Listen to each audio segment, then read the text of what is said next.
Hey. What's going on? What's going on? Welcome to another episode of Ask a Brother podcast. I'm your host, Jeff St. James. And yes, this is my third live stream in a row this week. And your boy is tired, but I had to get up for this show because the guest that I have tonight, this is a deep dude that I've watched and seen for years. And I'm excited about this conversation because I feel like, I'm going to be learning a lot. And I think you as an audience is going to be learning quite a bit as well as we just explore and allow our thoughts to just kind of free flow. And, I think you're going to enjoy this conversation. So for one, welcome to the channel. For those of you who haven't been here before, make sure that you like and subscribe this particular episode, this live, of course. And more specifically, my hope is that everybody that's in the chat, listen, I'm gonna start with the banger. The live last night with Tommy Sotomayor was incredible. We cleared just over 16,000 views since I last checked. So clearly the audience loved it. I've been putting in work this week, as y'all could tell, and I'm happy. I'm happy how this channel is growing. I'm ecstatic. So for instance, make sure you all send this link to as many people as you can, because I think this is going to be a really dope episode because I have so many potential ideas in my head of questions when I've seen this brother on different platforms, the various different things that he's read on. I think I was very impressed. So I'm definitely excited about it for sure. So shout out to Tommy Sotomayor for stopping through. All the guests that I've had so far from Mika earlier this week, and all the future guests that's going to come. Thank you all for sure for coming. So here's a couple quick reminders, and I'll try to do this periodically. Number one, if you're on here, make sure that you like this particular live and then you could also do the whole hype up the channel, hype up the video. I think you just have to maybe press a little button or swipe to the right or left, and you should be able to hit the hype button. Let's hype up this video, because when y'all hyped up the video last night, in less than 24 hours, we're already at 16,000 views. So it's very clear that the hypes and the likes matter the most. Obviously, the comments is definitely listen, and here we go. And I'm just telling y'all, like, I think this is going to be a really dope conversation of just two people, myself and this guest. I think we're just people who are very intellectually curious, and I think we aren't fearful of allowing our thoughts to just go and explore it and read. So like I've been telling y'all before about this channel, I really believe this channel is just about not being afraid to think, and being open to expressing what those thoughts are. So I'm super hyped, but I have an announcement to make, y'all, because I just checked this right before I came in, and it turns out this is crazy. This is crazy, y'all. Shout out to y'all.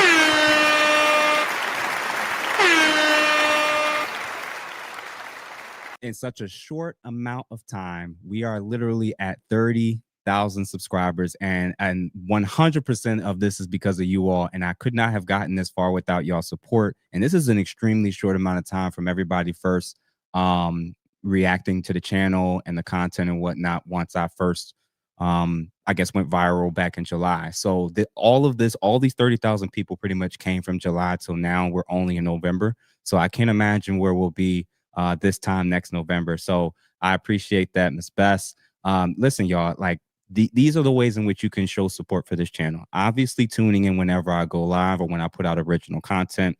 Always liking things, sharing things, commenting on it for sure. Recommending guests that you would like on the show or different topic ideas that you want me to cover.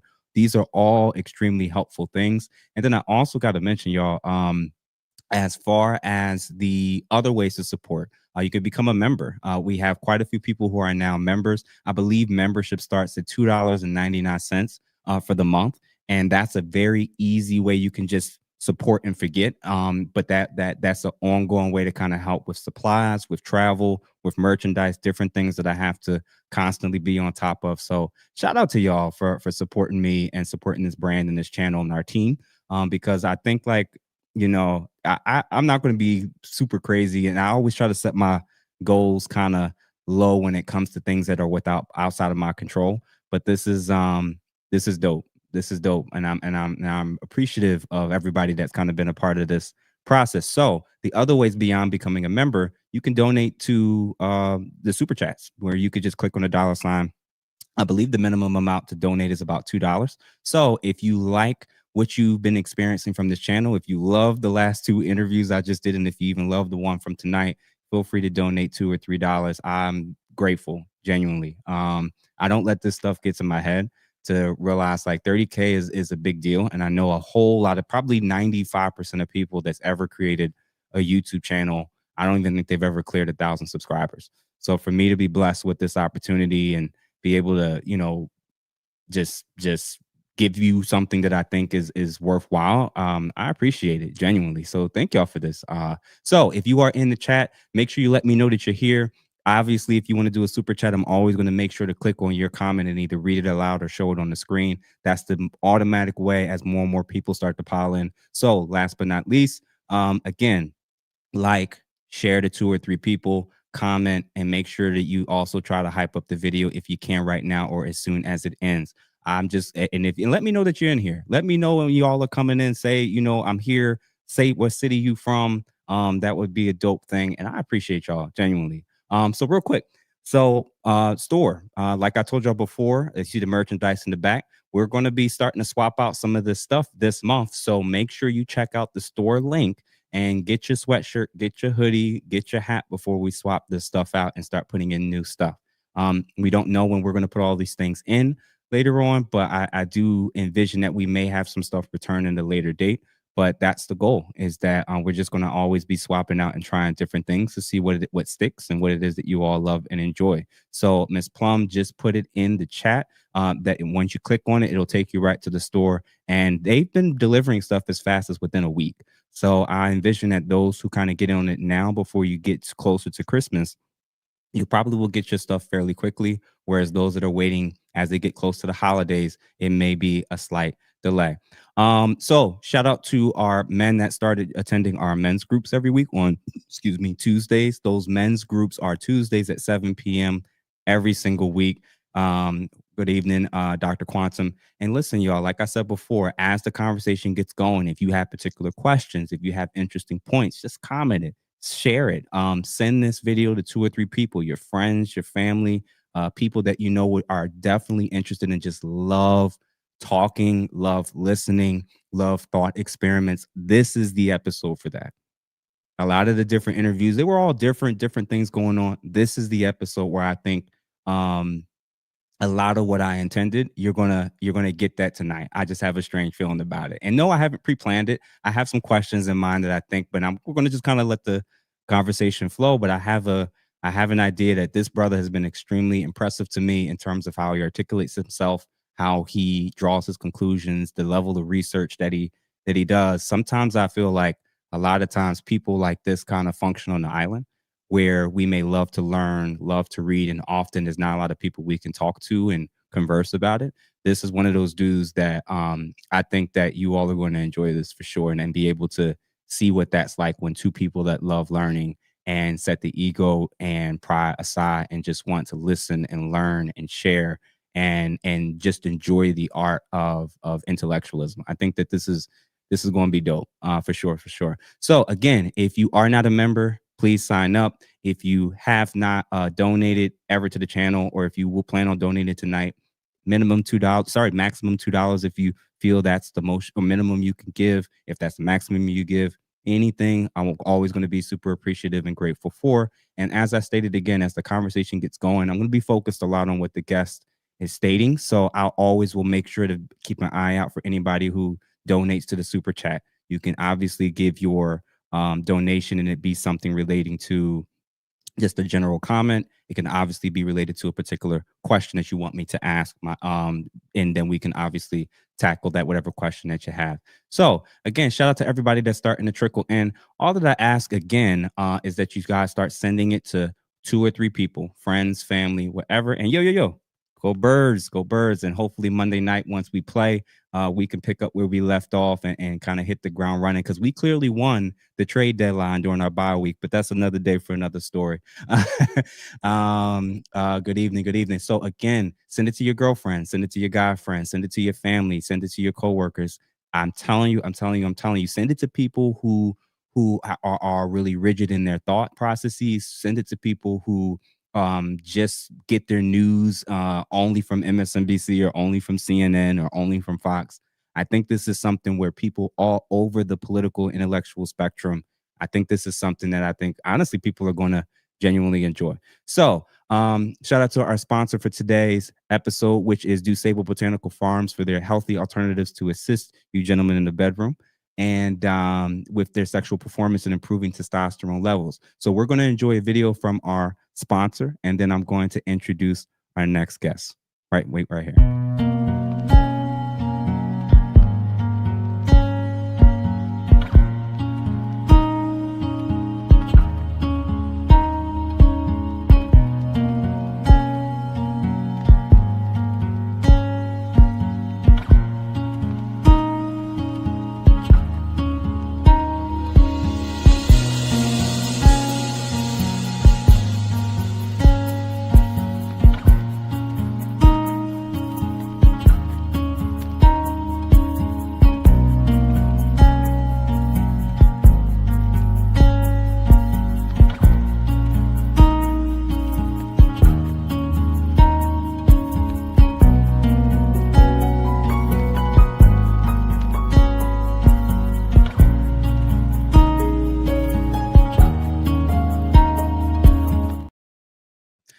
All right. And thanks again to our sponsor, Disable Botanical Farms, for that ad. If you want to purchase, we'll have links in both in this chat as well as on the general links that's on the channel on YouTube as well.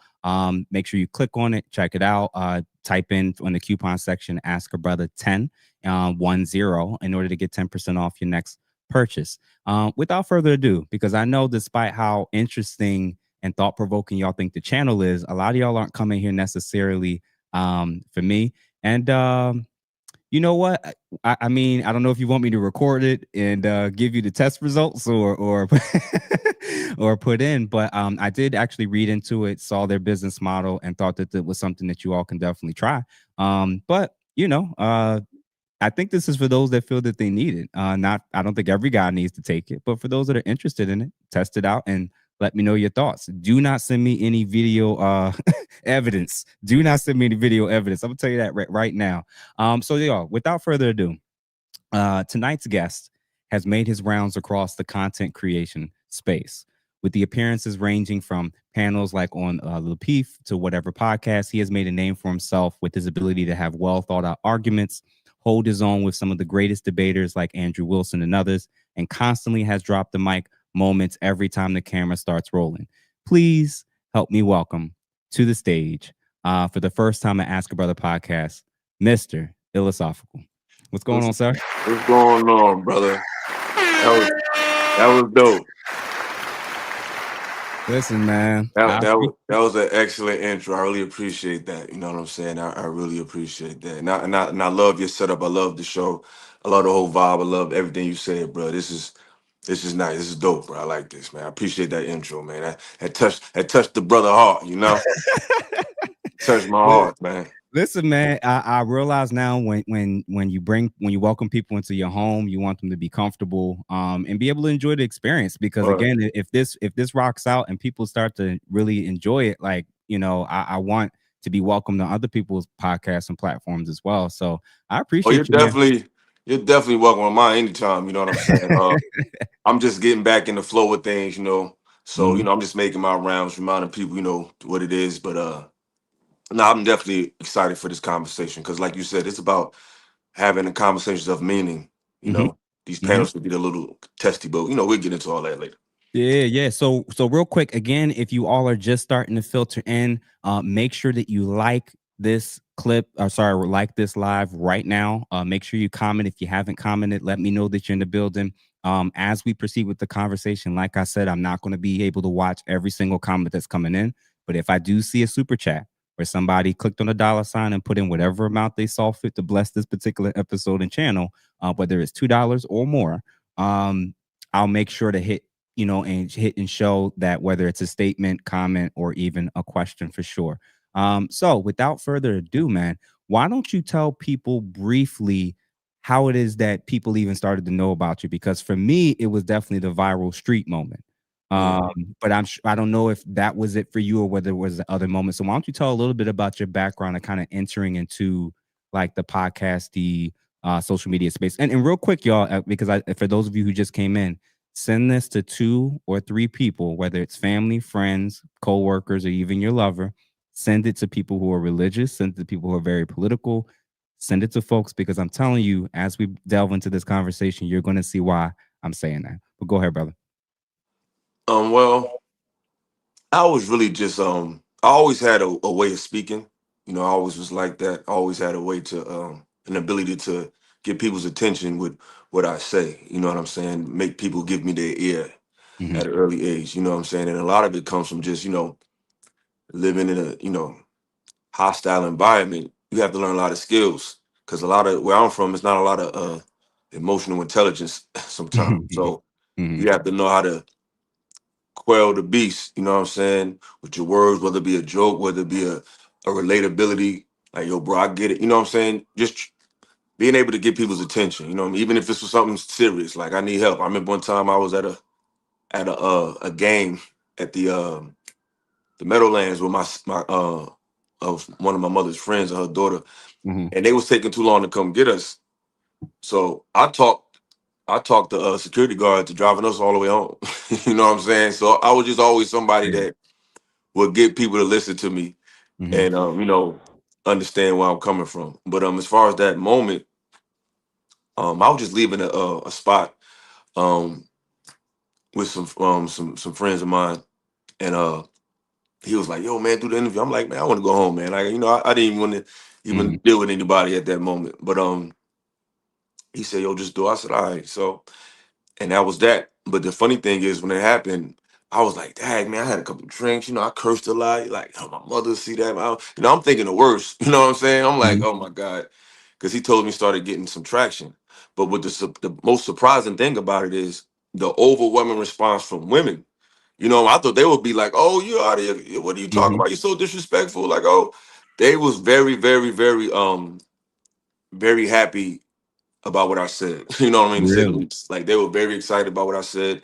Hmm. They admired it. They felt like, they haven't seen that type of energy in a long time. Like it was just really surreal because I was just expecting like a lot of hate mail, a Hmm. lot of negativity. But the women were very supportive and they understood what I was coming from, like very clear. And then I just started seeing people making their rounds and repost it because I really didn't realize it was getting that much traction Hmm. and that big. But I started getting calls and people say, "Hey, you should come speak on my channel." So it was like, at first I was just doing appearances, but I started Hmm. doing my own content. But the thing about it is, who I really am started to come out, and people were Hmm. so caught up in that video and that moment. You know what I'm saying?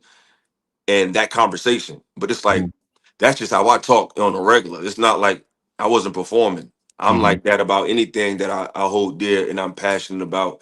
And I have an opinion on anything that is in regarding existence at this point. You know what I'm saying? Hmm. So it's like when I started doing content, I started doing interviews. I started interviewing people that I admired that I've seen follow me. Because if I see like when I start to see like blue checks and certain people follow me, I'm Hmm. like, oh, follow me is cool, but hey, can I collab? I went Yeah. straight to trying to, get these people's attention to do some content with them. You know what I'm saying? I wasn't just Hmm. cool with just, hey, he likes my picture. Hey, he likes my. It's like, nah, let's do something. Cause it's like if you really like what I'm saying, you'll do that. And Hmm. I was just trying to interview people, see how people think, and share content with people that I thought that was talented and had a lot to say. And then when it came to my personal content, I wanted to have some more, in-depth conversations. And Yeah. Yeah. I didn't just lean on that moment. Like I didn't just Hmm. ring it out. Like, yeah, remember I'm the guy from like it wasn't that. Because Yeah. it's like I didn't.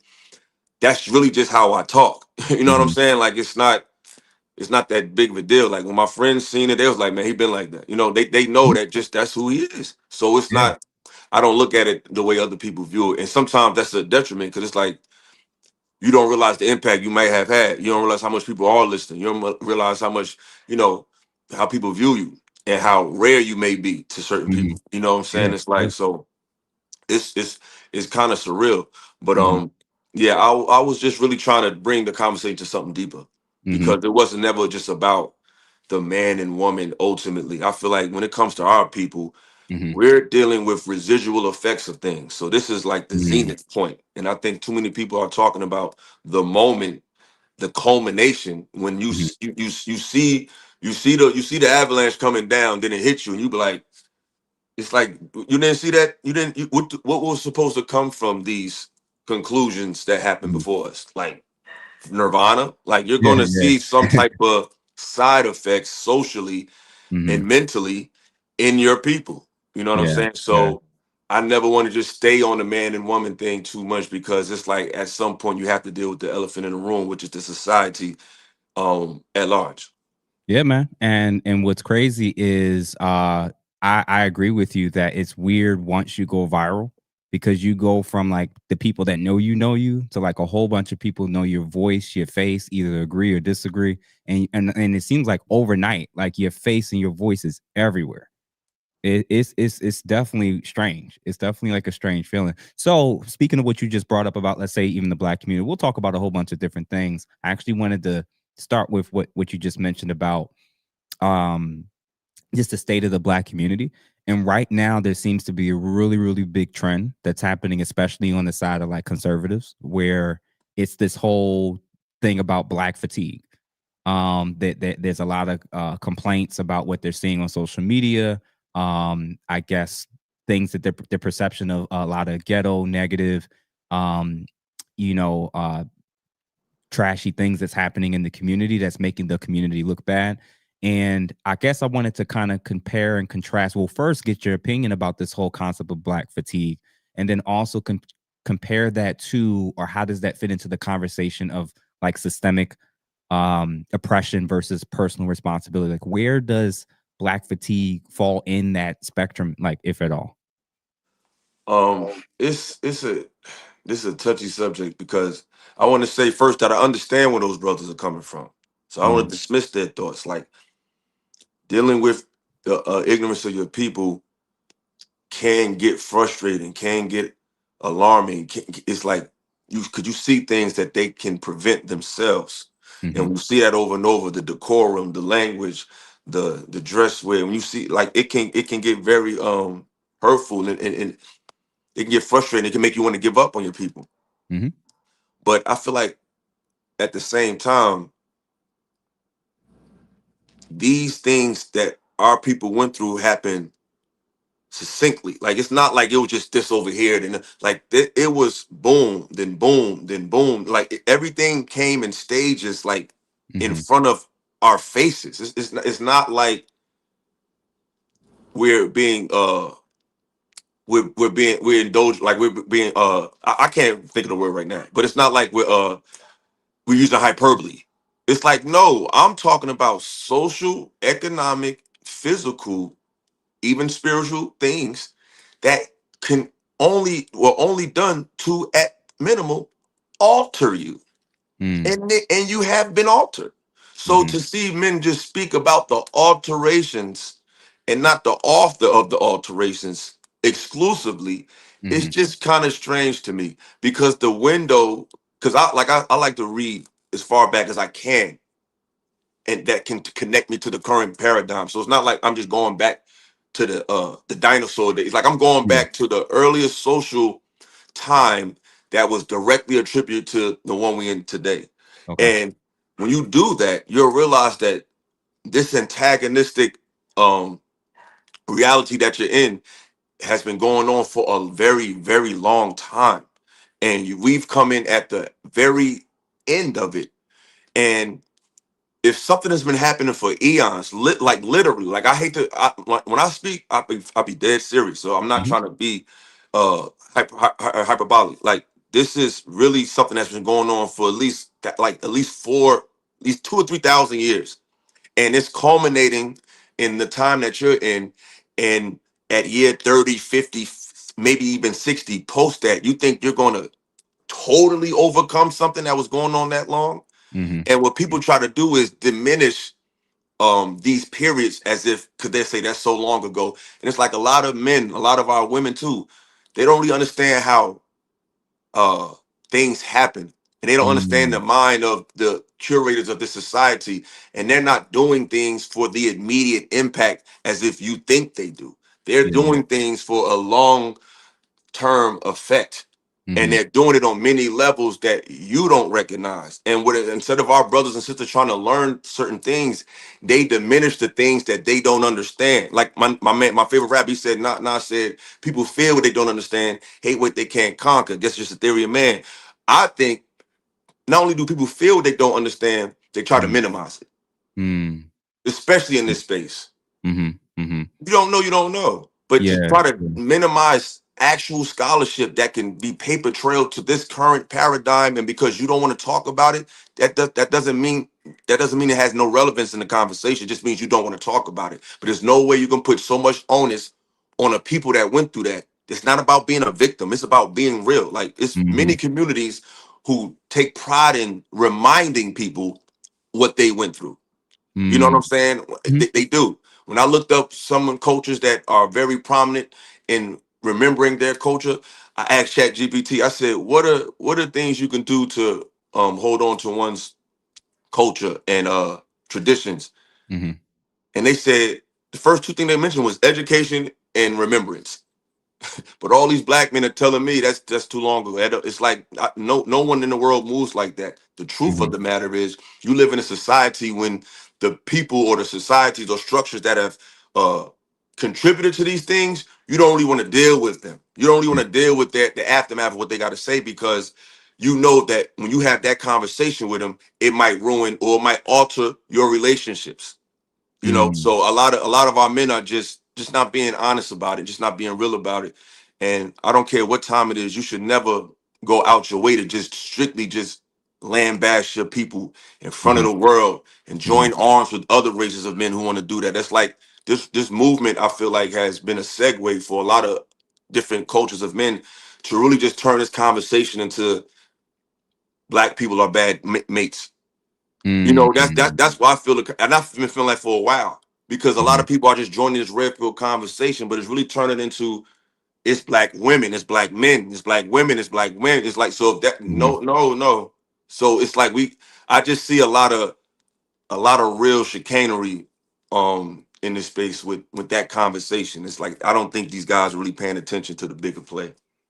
Yeah, well, if we stick on literally what you said relating to that, and I appreciate that I think the black fatigue crowd, although true, that they're obviously acknowledging legitimate things, and I'm in that. Absolutely. Yeah, and I don't personally use that term because I actually kind of sense what you sense. I think there's a space for people in our community to obviously talk publicly about the issues and ills and even the suggestions and recommendations of how they think we can fix it. My issue is I think you have to be careful, not necessarily whether or not you can say the truth or not, but recognizing that sometimes there are individuals who, now this is my issue because I've sensed it on, especially let's say on the liberal side, and I'm using these terms just so people know a little bit more. I personally don't like the titles or the descriptors necessarily, but just Right. so people get the point. I have noticed a pattern on usually on the left side when this type of issue comes up where people tend to function on the extremes. Kind of what you said earlier, right? Where it's like, well, if I'm going to talk about the black community, I'm only going to talk about personal responsibility, or I'm only going to talk about past or systemic issues. And I'm like, so even when you talk about black fatigue, you're clearly not referencing anything that's happened to the community, past and or present. So, you're 100% putting the state of how they got to that point on the individuals. And and like you said, there is no model. There is no theoretical model that functions that way where it ignores everything that led up to that point. So it's very strange to me, like you, where people are kind of riding that wave, even if I'm doing similar things where it's like, yeah, man, we got to get it together. We got to do X, Y, and Z. The fellas, we got to stop create uh we can't keep we can't keep creating the very problem that's happening in the dating market, right? We're contributing to it every time it's a new woman that comes into the picture. Like we got to acknowledge like we're contributing to this stuff, but at the same Absolutely. time we're taking talking points now from that white supremacists love and are using that. And I'm like, y'all got to realize, man, like you got to be mindful and careful. And even when I go onto different platforms where, it could be a little questionable, whatever, even then, I'm still mindful to the degree of how it is and what it is that I'm going to agree with and say. Right. Yeah. So I appreciate you kind of putting that out there, because I think whether they realize it or not, if white nationalists and white supremacists love you, that's usually an indication that you're probably sticking a little too far to their side. And you may unknowingly be kind of being used as like a, or maybe you are knowingly being used as a pawn. Because I think some people may I'm, very well be doing I'm that. I'm telling you, Jeff, it's like when I talk to these men, when you realize like they're it's a lot of performative energy. It's a performative masculinity. It's a performative Mm, intelligence. These guys really don't know. And when you really get to the bottom line of a lot of these men's thinking, it's very Americanized. It's really not there is no real sense of pride to learn about my people and like they really bought into what mhm, this greater society said. And it's mhm, like there's nothing new under the sun. And what I don't respect about these guys is mhm, it's been documented and proven that our behavior doesn't necessarily denote what they do or don't do, because mm, it's documented that you were not behaving this way and things were done even more so. So it's this situation we're in is not based on decorum and behavior, because we always mastered that. What you're mhm, saying now is after we did all those things and nothing changed, then now it's going to change. The mind of the person is going to change. It's like when Tupac said, first, mhm, you see people throwing food around. He mhm. said, "Please let us in. Please let us in." He said, "After a while, you're gonna be like, man, let me."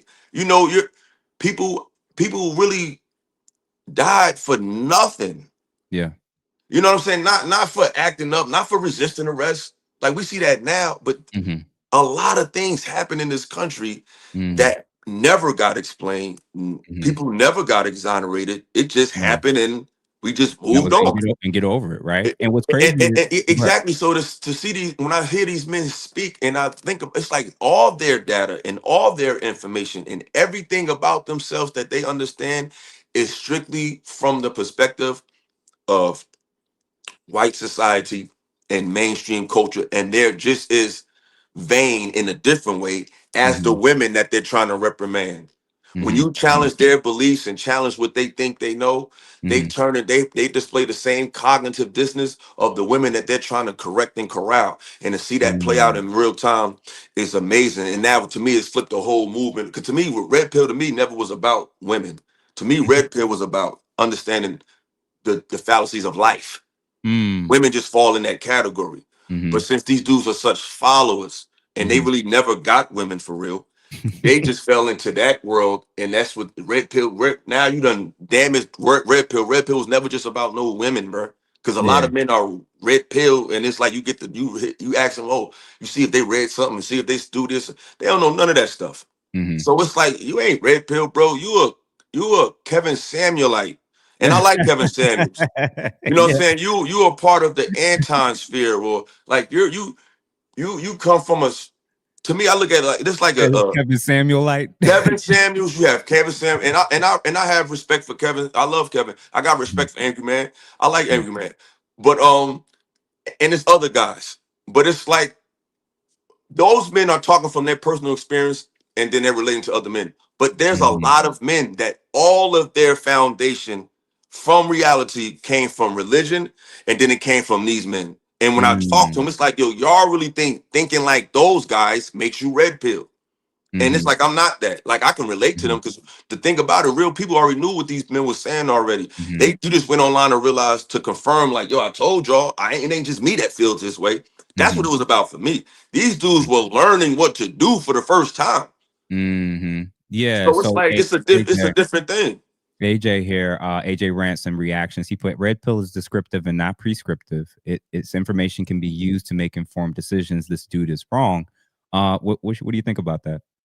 Like I said, look, he answered he described what I said in his statement. I Mhm. said red pill is something that gives you a higher understanding to see through the fallacies of life. What did he just Correct. say? Red pill is descriptive and non-prescriptive. It's Mhm. information that can be used to make informed decisions. I just said the same thing. Like, did Yeah. I not? I just used different words, but we described the same concept. It's He said, information.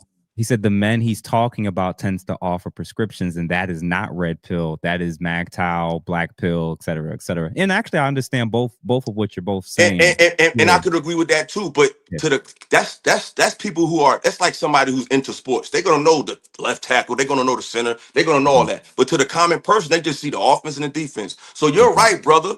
But essentially, exactly. But brother, you're right. On the second statement, I Mhm. agree. But this is what I'm trying to talk about. The masses don't see it that way. That's The true. masses just see it. Oh, those are the red pill guys. They're not. They Mhm. don't have the fortitude to try to decipher. And it's like what I said in the viral clip. Mhm. If you see 10, that could go for anybody. If you see 10 men talking about I'm red pill or I'm black pill or I'm, they're saying they're quoting things from these certain spaces. A lot of people, unfortunately, these days are not going to decipher who is who. Yep. That Yeah, I goes can see across that. the board for everybody. The average person who thinks about men speaking up for themselves, they just say, "Oh, you're a red pill person." Yeah. Even though, like this brother just described subcategory, everybody doesn't take the time. Trust me, brother. Mhm. I do understand the frustration of people not being thorough. Trust me. I talk to a lot of men who don't want to read books, so I get it. So staying in theme with that, I want to know your thoughts a little bit more about this whole, just what's the environment, what, because you're kind of behind the scenes when it comes to the content creators. You get to know Mhm, them, you do shows with them, you talk to them mhm, one-on-one.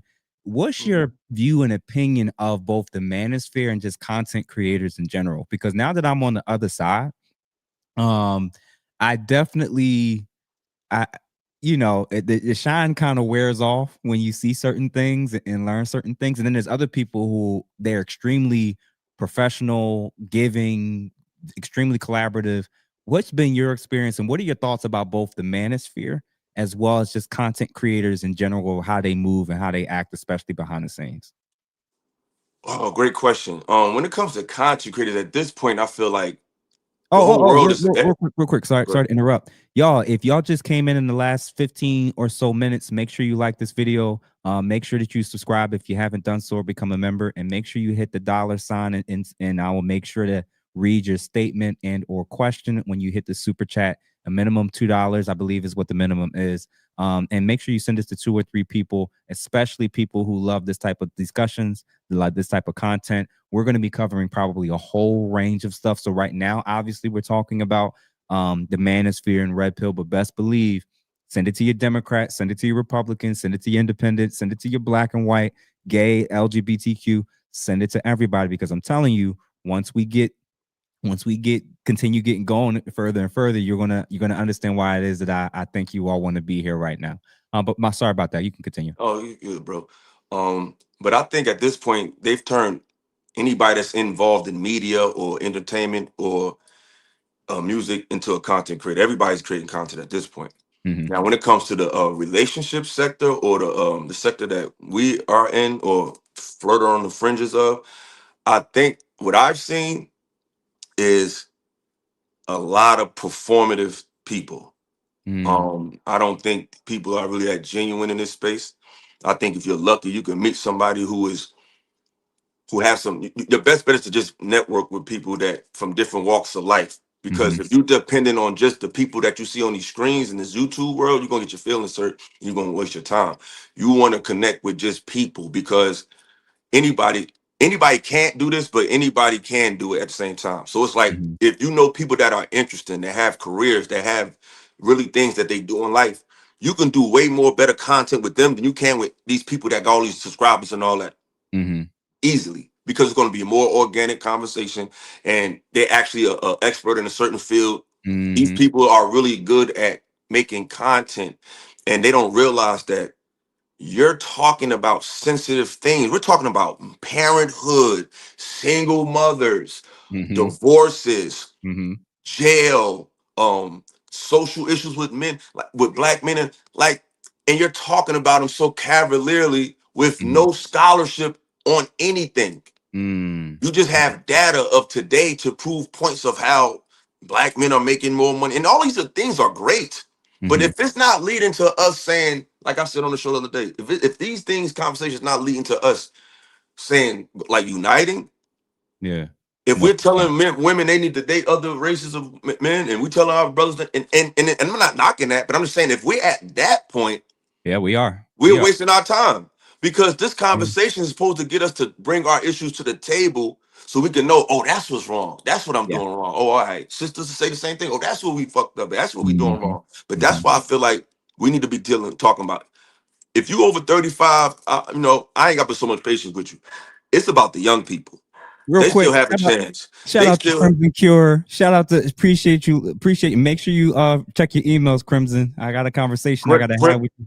Crimson Cure. You reviewed me a couple times. I emailed you, sister. Holler at me. I would love to collab with you. Holler. I ain't trying to put you on the spot, but let me know Listen, what's up. we both may have to pull up on you pretty soon, so just check them emails for sure, for sure. But continue, brother. So you were saying like it's you notice a difference between the people who have a life outside of social media that does content creation versus people this is all they do.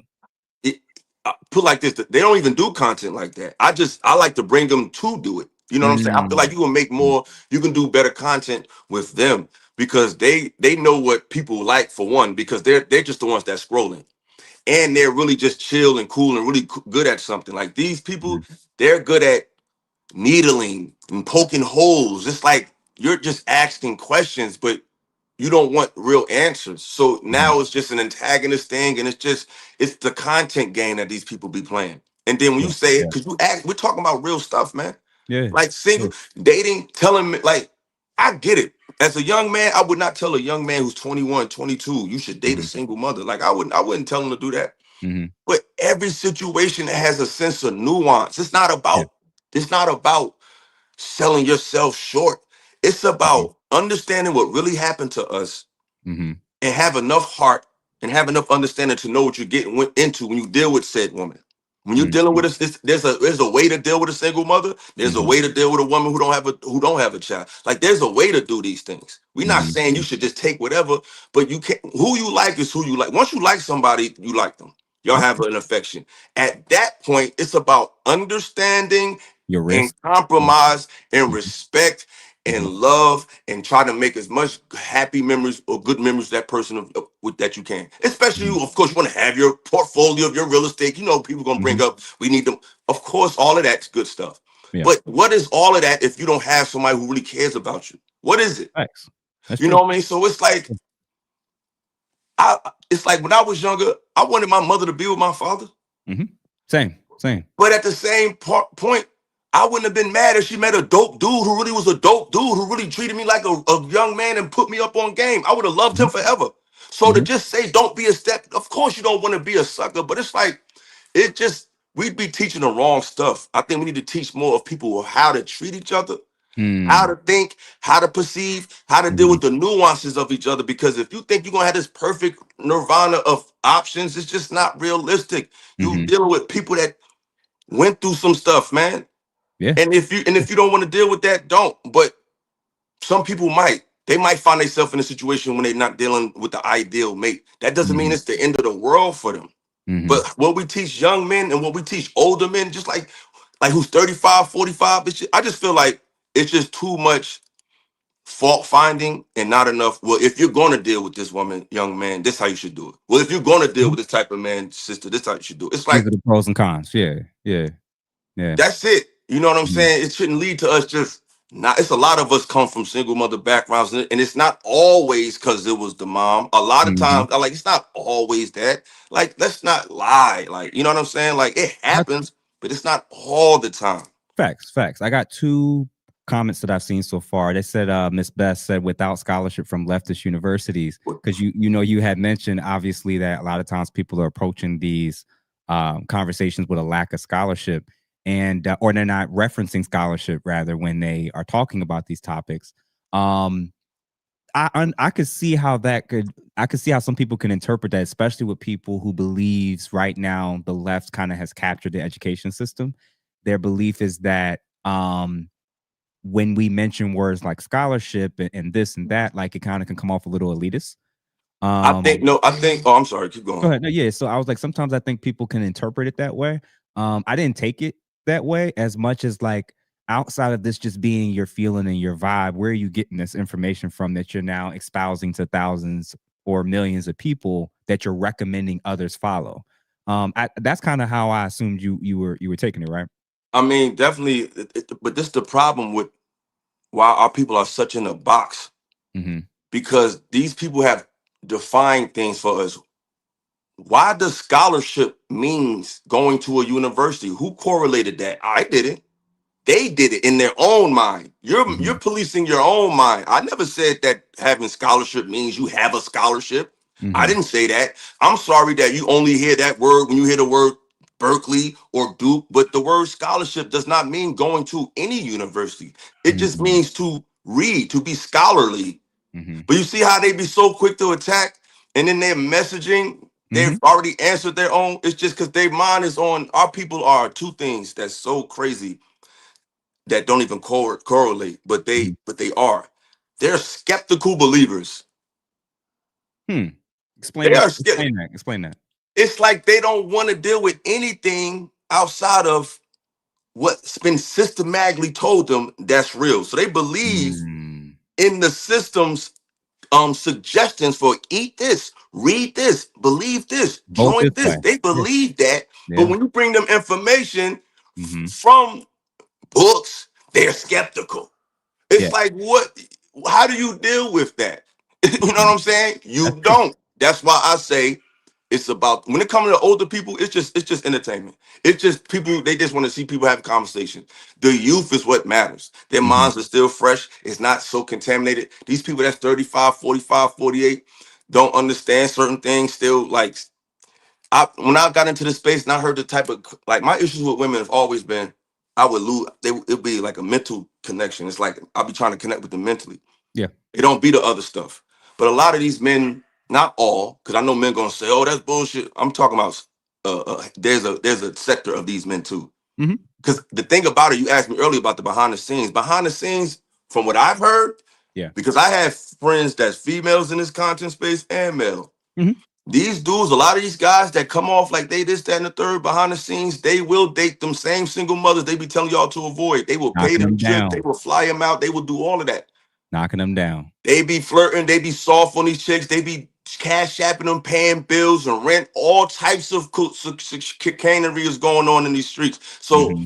that don't mean y'all got to stop getting caught up in that. You know what I'm saying? Behind the scenes, there's a lot of nonsense going on. People are not these staunch masculine guys. Like, they're Mm. performing. It's just an act. So if you really want some results, I think it'll be more fruitful to like try to get some young minds, young people involved in these conversations, because these Mm-hmm. older people, it's an entertainment thing with them, and they don't want to read. So it's like I don't Yeah. understand how, I feel like speaking in front of people, especially our people, I Mm-hmm. feel like scholarship has to be a requirement. You know what I'm saying? Like, having some type of understanding of history. Something. Something. You know what I'm saying? Not just stats from another content creator. Like, Did you no, just go switch read a book. sideways by any chance? I don't know why it does that. Mm-hmm. It's been doing that. I don't know why. All good. All good. There you go. There you go. There you go. I'm sorry about that. I So don't know. It's just, I don't know. It's been doing that randomly while I'm live. It just does that.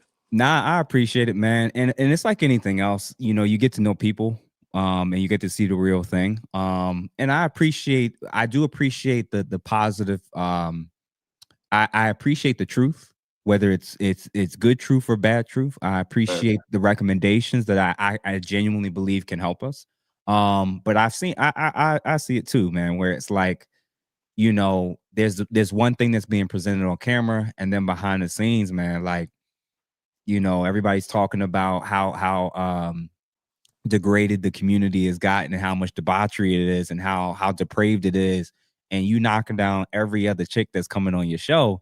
It's kind of like, you know what I'm saying? Like, it's just it definitely like, but again, I know I'm dealing with human beings, and my what I've gotten better at, and I've learned that I get less disappointed with people when I'm more focused on the idea and less the person. And I think yeah. that's helped me even when I'm having conversations with people. It's like I'm more interested in what they're saying and their ideas than necessarily the person who's saying it. Because I think a lot of times people get lost in that piece. Like, ladies get lost in a guy saying the truth if it's something that they don't want to hear because it's a guy saying it. Yeah. Or you know what I'm saying? Like, and vice versa. So it's like, oh, she's a woman, she can't talk about this. And I'm like, but is what she's saying true?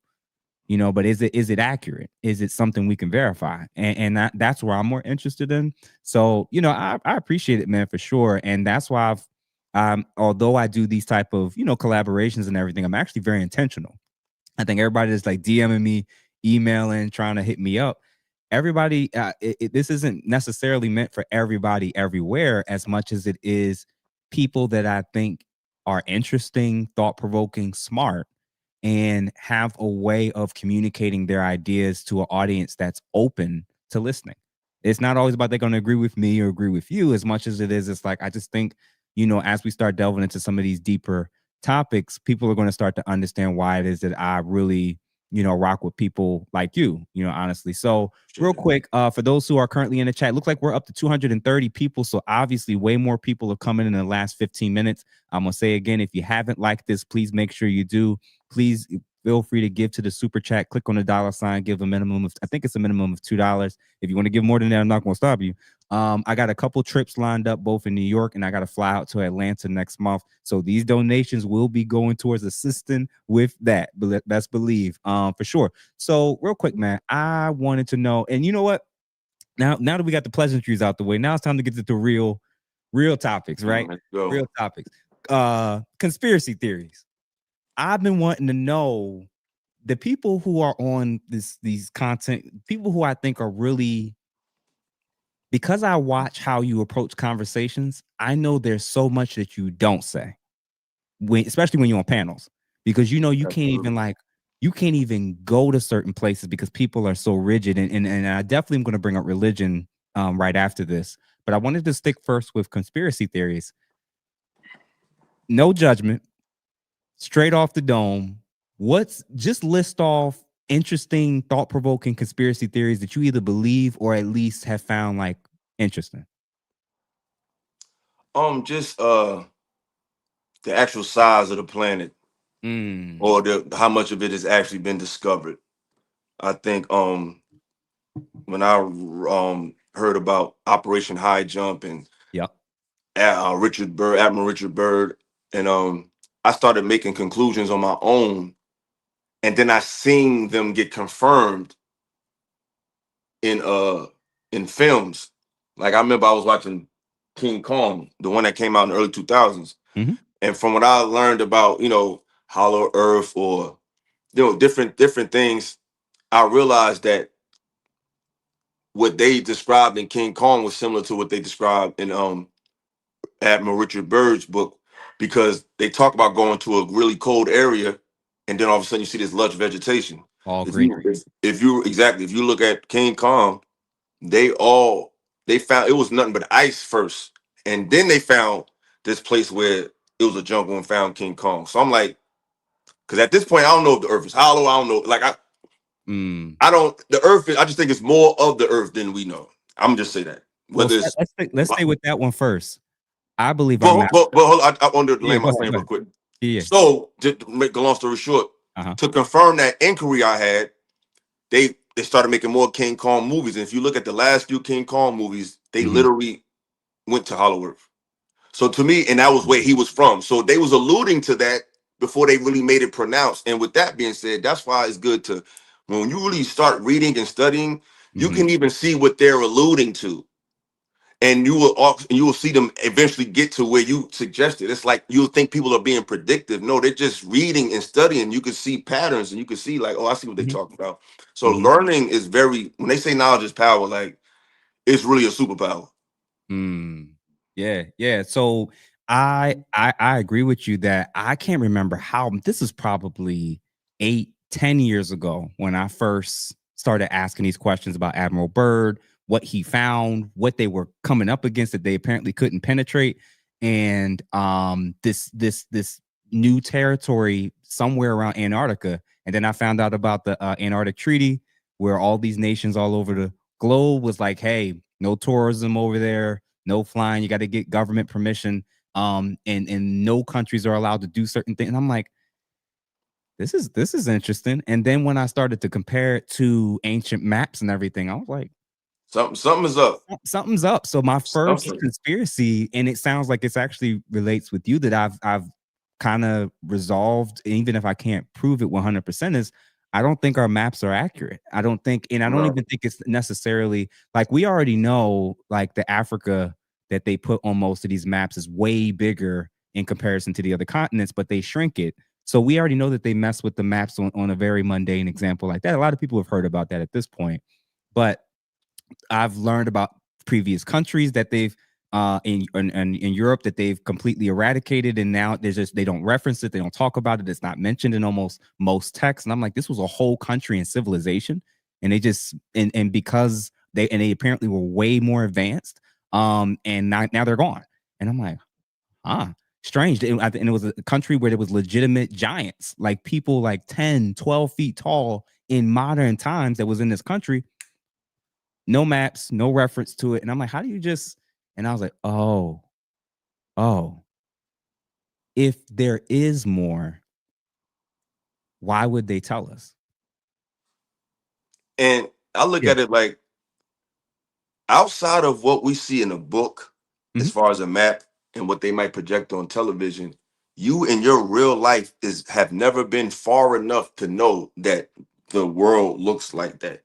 You have to do it. We're Mhm. trusting that it does based on what they, when you're on a plane, you just see green, then water. Green, like you can't really see the outlining of nothing.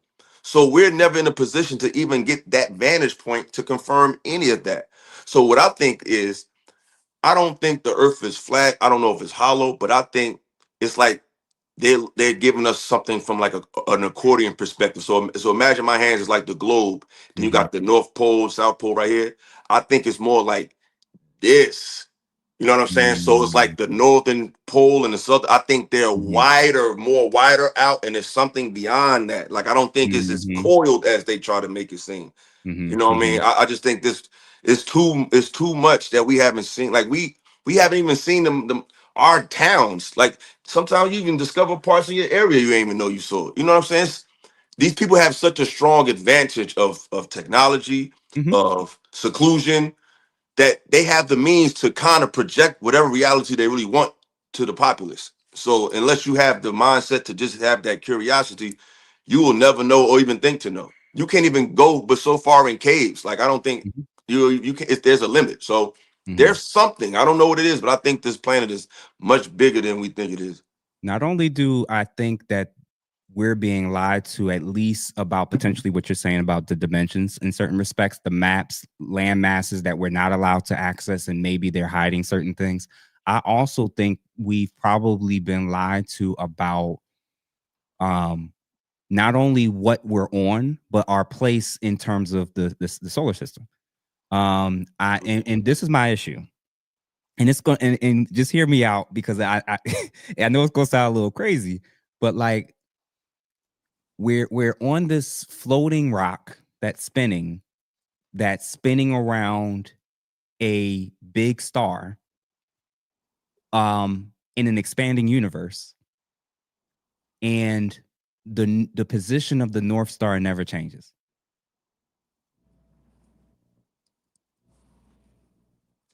I mean, and even beyond that, even Like how, beyond that.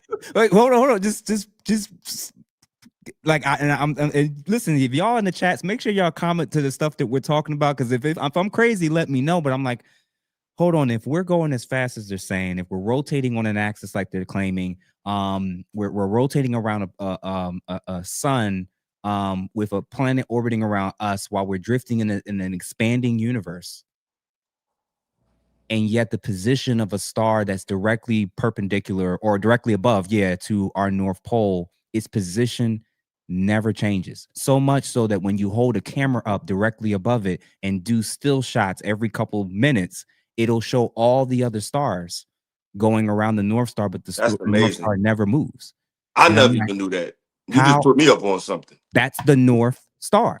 If you go on Google, while we talk, I'm gonna see if I can pull it up and show you an example of it. It's like it's station. It almost functions like it's stationary.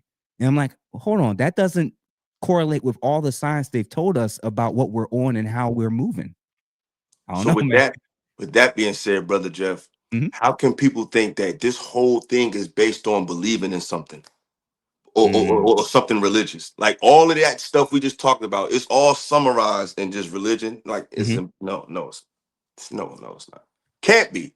This Yeah. like it's just this thing is too vast to just come down to the greatest story ever told. Like I just Mhm. It doesn't make any logical sense. Give me another one. Um, man, my conspiracies could get dark, man. Like I don't. This we might have. We Well, might do. outside of the listen, We might have to outside of do the a podcast that is conspiracy after dark talk, Jeff after dark or something, man. Because people are well, not really listen, because a lot outside of of the conspiracies are yeah. really true. Like a lot of like I don't. They not. I don't think people can handle them, bro. Just Listen, to put like this, the history of cannibalism okay. and cannibalism and I don't want to say conspiracy, but I think there's certain information that's so obscure that we need to pay more attention to that we don't, and that's that medieval period. Okay, tell me That more. was a lot of things happen. When you see, we don't really when we look at it's not because everybody's different. Asians are different, Europeans are different. Everybody has a different dialect, different interests. But we're under a certain reality where it was kind of enforced upon us. Yeah. And we don't really know the interests and the proclivities of the curators of this world. And they have very interesting interests. You know what I'm saying? And when you understand what they're interested in, you understand how they put certain elements, certain symbolism, certain words in their lexicon. They have a lot of these words have a dark connotation that leads to a lot of things that are related to death. You know, mortgage, you know, corporation, like there's a lot of there's an undertone of death in this society. You know what I'm saying? Like the fact that we even have a horror genre, like, you know, just certain things we don't even ask questions about. It's like what makes us think that, because the subconscious mind don't know the difference between stuff. So if you see somebody get shot in a movie, your conscious mind know that it was fake, but the subconscious just seen somebody get killed. So what I'm saying is the things that we just consume as regular, the appetites that that been given to us, they're not really regular appetites. I remember I was talking to Andrew Wilson when we was on whatever, and he was like, you know, there's a need for blood and violence that all men have, and that, you know, you just want to destroy and rip something's head off. I'm like, not necessarily. Like everybody doesn't feel that way. Like everybody doesn't just think that I just need to go and hunt. And it's one thing. I'm like, I told him, I said, some people felt like violence was used for a reason. Not just indiscriminately. But that's his thinking. Yeah. That's how and it's okay. That's their people. It's his people, but that's not normal. But it's the assumption that how everybody think. No, that's how he thinks. Because I would never see the need to travel from Detroit to fly to Africa to shoot an elephant who don't even know I'm coming, let alone got a weapon that can kill it. Just think about that. You got an elephant grazing in Africa, minding their business. Somebody done took a JetBlue flight from fucking South Dakota to shoot it and take a picture with it and go on about their life. That's not normal to everybody, bro. So it's like you have to really get into the mind and really understand the cultures and history of all the nations of people around you, because a lot of them are still that way. You need to know what you're really dealing with, especially know what your who you are for yourself. So I feel like a lot of basic information, our people are so turned off from reading that it's almost a conspiracy theory at this point, because they're so turned off from reading. The real stuff, they always say reality is stranger than fiction, and it's true. So shout out to everybody that's in the chat right now. If you have not liked it, please make sure you like this video, this particular stream right now. Make sure you comment to let me know you in here and what you're thinking. Throw out comments, some conspiracy theories that perhaps we haven't even mentioned yet. And make sure you donate if you haven't. $2 or $3 if you can. Hit that $sign. We appreciate everybody that's watching, and make sure y'all send this to 2 or 3 people, because I have a vision that as I start bringing up more and more of these topics, you're going to see why this conversation is going to get crazier and crazier and crazier. So 2 things. One, shout out to the geek surgeon who referenced it, because I couldn't remember it off the top of my dome. The Tartarian Empire. Write it down. Screenshot this. The Tartarian Empire. The Anunnaki, which I'm going to bring up soon when we get ready to when I bring up and we're going to discuss religion. Though I'm not familiar with the Shikar Empire and Orion collectives, but the Anunnaki and Tartarian Empire, that Tartarian Empire, if you look that up, these people existed. Yeah, the Tartars. The Tartar, they were far more advanced, and I believe they were like a huge section of Russia, or huge landmass of like Russia, maybe a couple other countries at that time. And just look it up. You'll be shocked. They were way more. They had access to technology back then in the modern times that we don't have the ability to replicate right now. Yeah, And they I mean, existed. They were absolutely. real. There's even writings and mentions of them existing, and their height and their build and the technology and things that and the architectural feats that they were able to do. It was like they clearly had access to technology that the powers that be don't want us to have right now. And I'm talking far ranging advancements in a multiple different fields. And what I and they're gone, they're erased from history. Much of their science, much of their technology, like so much of it's gone. And then, and I'm like, well, why are they gone? What happened to them? And then what I'm learning is like, well, every time somebody is goes on social media, or they say, oh, this person discovered how to run a car on water, or this person discovered the cure to cancer. A month later, you don't hear about them anymore. They're gone. They're killed. They're shut up. And I'm like, oh. So much of the issues and ills of things that we're experiencing now, which is my second conspiracy, is that I think almost every single thing that we have, every single thing that we're taught, nearly all of it is at best a half truth. Absolutely. At best, I don't Absolutely. think I'm like, from the news to the politicians, from the science to the big pharma, to what's in our food, to what's in our water, to the size of our, potentially the size of our planet, or at least more land masses. Everything, and even what I just said earlier about Polaris. Right now, this is what happens on the North Pole every night that you're able to see it. This is what happens. I'm gonna do this one. This is what happens if you do still shots, or and if they merge all the paths of all the other stars together. This is how it looks every single. This is what it is. And like I said, it doesn't add up that there's anything out there that perfectly aligns with our North Pole. It's not like it aligns with Chicago. It aligns with what we're deeming as the North Pole at the top of our planet. There's something out there that's fixed. And I'm like, something's off. I don't know, man. I mean, no, I mean, it's not because, see, what religion, and I don't mean to jump, because all this stuff is like, when you start, one thing about religion, it speaks to the supernatural, Mhm. so, but the thing about it is, there's so many supernatural happenings that right now that our people take for granted, that they have to believe that somebody was in the belly of a whale to Mm, understand the power of God. No, you could look at what you just showed on that screen. That's enough to pound upon to know that there's another side of life. It doesn't have to be some fantastical story. I think we mhm, take for mhm, granted the technology of existence, the advancement of just existing. Like, you're here. mhm, What mhm, is this? mhm, Like, what is this coming out of me? How can I just heal? Like, everything is just automated. So it's like, I feel like there's enough to just to uncover that's actually here, that we don't have to believe in anything. I think most of the most supernatural things are just existing right now, and we just take it for granted.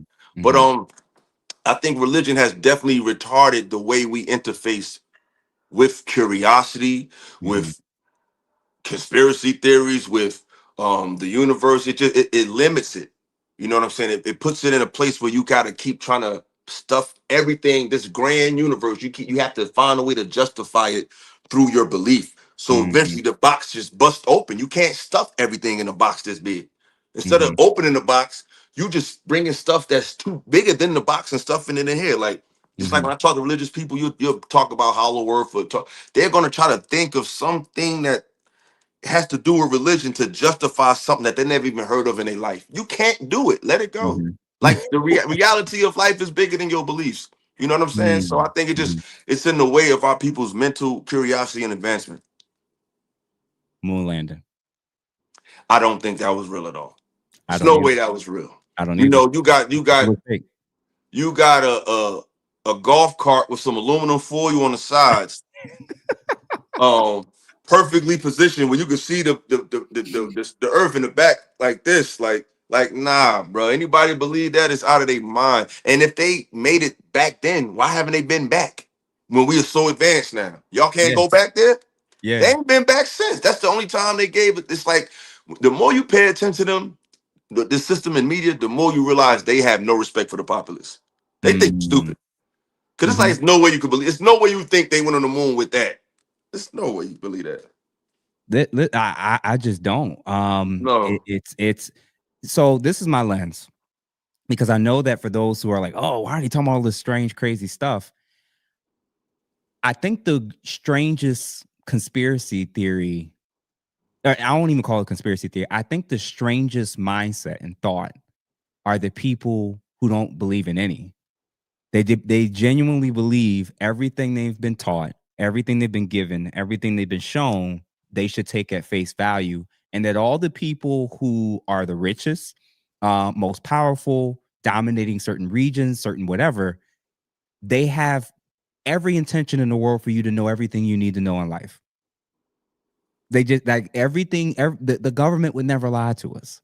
The CIA would never lie to us. The FBI would never lie to us. They would never do this. They would never do that. And I'm like, did you ever read history? Did you ever look at just our history in this country? They've lied about Ever. almost damn near everything. And not most, but a hell of a lot of conspiracies end up just being uh early. And then we end up finding this stuff out like later on. And so reasons for why I think the moon landing, as they told us, didn't happen.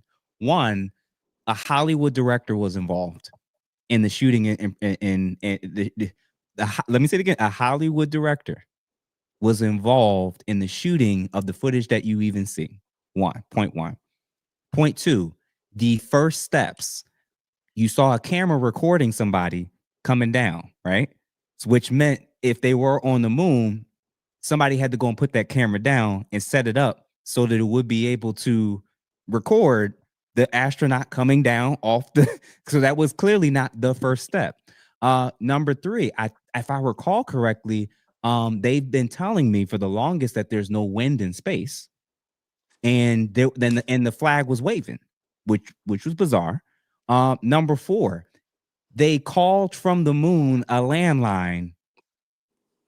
Come on, y'all. Let's think this through. Let's think this through for a second. They're calling a landline in wherever year it was, like the 60s. I think it was The 60s. the 60s. They're The calling a 60s landline.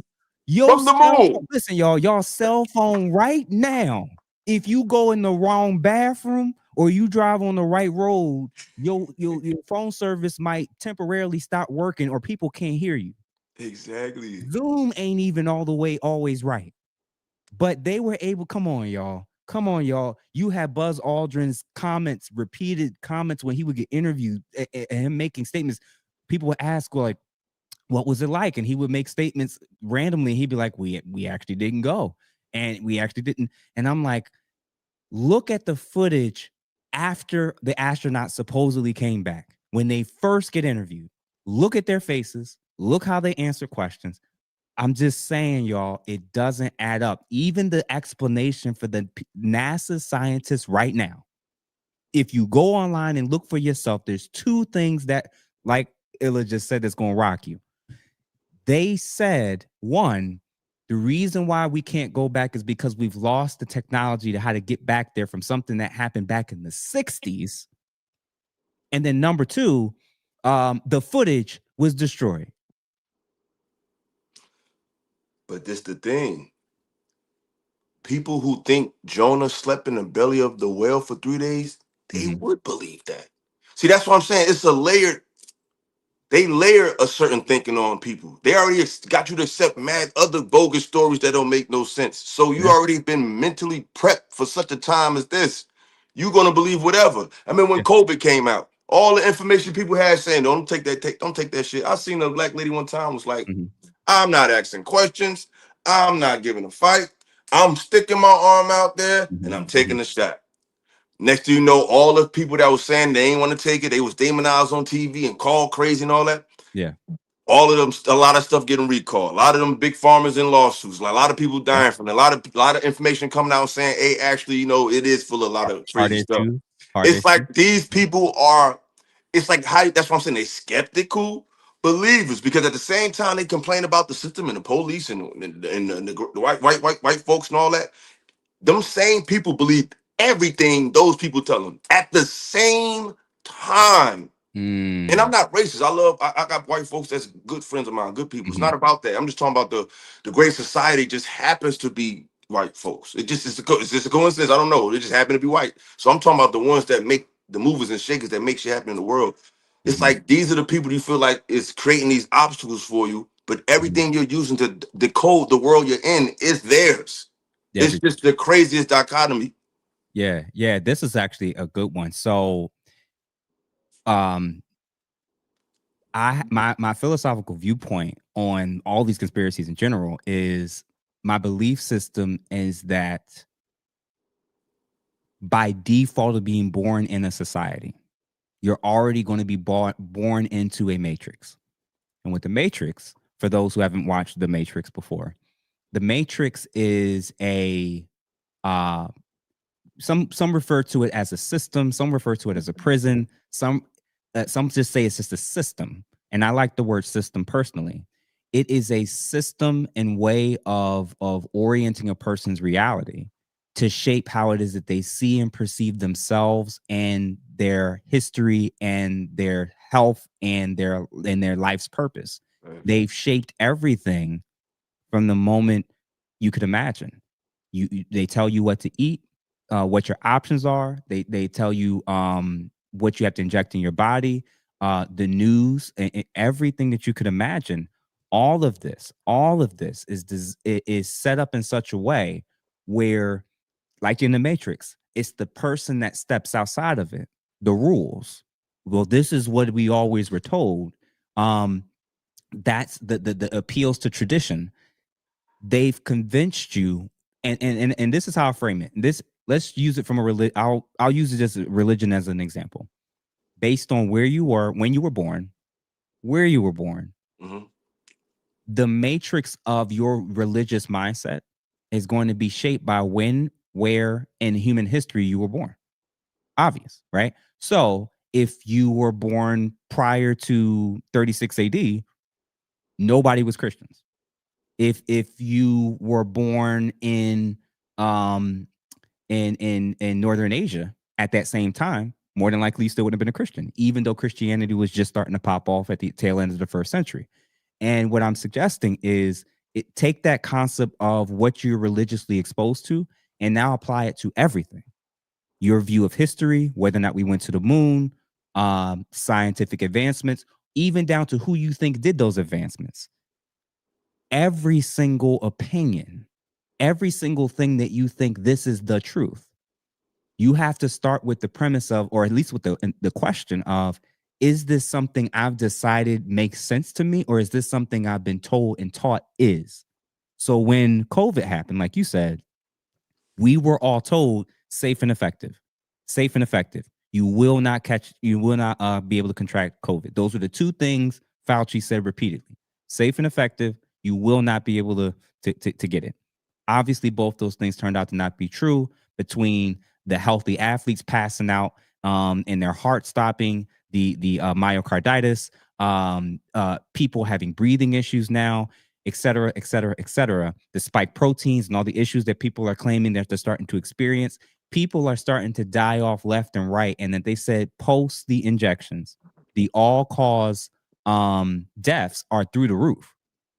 So if the system told you this and they're telling you trust the experts, and then this is happening, there's a level of cognitive dissonance. Huge. Where people don't know. And I realized what's happening. There were people questioning it. They were the ones that were demonized and said, oh, you're a conspiracy theorist. You need to trust that you're not a doctor. Da, da, da, da, da. And now all these consequences and negative side effects are happening. There are people who went with it, demonized people, cut off family, news commentators saying we need to treat them as, kick them out. We need to, if they're if they go to a hospital emergency room, if they're not vaccinated, you just let them sit there and not service them and focus on only the vaccinated. Like, it was chaos. Yes. In hindsight, right? They were taking people's licenses that were questioning this stuff and getting them punished by their boards. And now that we're on the other side of it, and there's a little bit more scrutiny in that area, this was the thing that they told you was true to trust in. And now that we're on the other end of it, the people who were the strongest in pushing that, silent. They just act like it didn't happen. They just act They like it just didn't don't happen. talk about it no more. It's like, no, you was telling people that they crazy and they, but it's the same spirit. It's the same spirit of somebody say, oh no, you have to believe in what I believe, or you're gonna go this place. It's the same energy, it's the same spirit. Mm-hmm. No knowledge, no inquiry, just secular thinking. Like when you brought up the Matrix, which is I'm sure you familiar with Sophia Stewart and things like that. Exactly. So the thing about the Matrix is it's my favorite element or metaphor in it is when Neo and Morpheus will go into the Mm-hmm. Matrix, Mm-hmm. and regardless of if it was a little girl, a woman, male, female, whatever race, whenever they would spot them, they would all turn into what? Agent Smith. And to me, that's a metaphor for when you have knowledge of self and you are aware, you have a sense of curiosity, you ask questions and you see through the fallacies. Mm. When you're around these people who don't, they all turn into agents. It's a metaphor that they all artists have the same mindset, regardless of where they from, what they into. When they sense that you knows beyond or have a question beyond what they believe, they Mm-hmm. all turn into the same person, the same mindset every Same time. talking point. Every time they Every time. turn into basically an agent. Absolutely. And it's like, and you see that you'll see this whenever you question religion. You see this especially when you question science, and you definitely see this when you question people's politics. Yes. So, I don't even think this is it kind of is a conspiracy theory, but I do think a lot more people are aware of what it is that I'm saying when it comes to politics. I think that there's a little over maybe two handfuls of families that's effectively running most things. I think that Of there's course. secret societies. I think that there's the Jesuit order. I think that there's Freemasons. I think certain families are involved, and maybe some other groups that I won't mention as well, that I think have a significant hand in shaping our entire reality. I think that they have a hand in shaping the religions we're allowed to read, the religions we're allowed to explore. There's science, there's advancements in technology that they have not released to the public that they may use on their own. Underground tunnels that I think that they're utilizing that we have no idea about, as well as the secret land masses, man. So I I I I think when it comes to the political part, I think any government that is connected to a central bank, the government and the politics that they're giving you is fake. I think it's a play. I think it's a good play. I think that there's people that are involved in the politics on various levels that don't know how deep this thread goes, and they could be pawns to a degree. But I think the further up you go, my lens is that it's what Carlin said. It's one big club, and you're not in it. And I think what they do extremely well in all these various countries is they give the illusion of choice. And I have a question for everybody that's going to be kind of questioning, how can you compare the Republican Party to the Democrat Party? They're not the same, or vice versa. I'm gonna offer you this suggestion. Do you honestly believe that the most powerful people in the country and in the world that has money that more money than you could ever imagine, more things that you could ever imagine? My initial question that I want to pose to you all is and I'm sure he's going to come right back. My initial question to every single person that's going to question this whole, you can't compare this party to that party, and we got to identify with conservatives or liberals or this or that. Question: do you think the people that run and own the world, that make trillions of dollars off of wars, that pick and choose who they want to be presidents, have created a system for you to take their power away by your vote? Do you really believe the most powerful people in the world have set up systems that can so easily be disentangled and can rob them of their power and authority over entire regions and resources and presidents and governments based off of your ballot?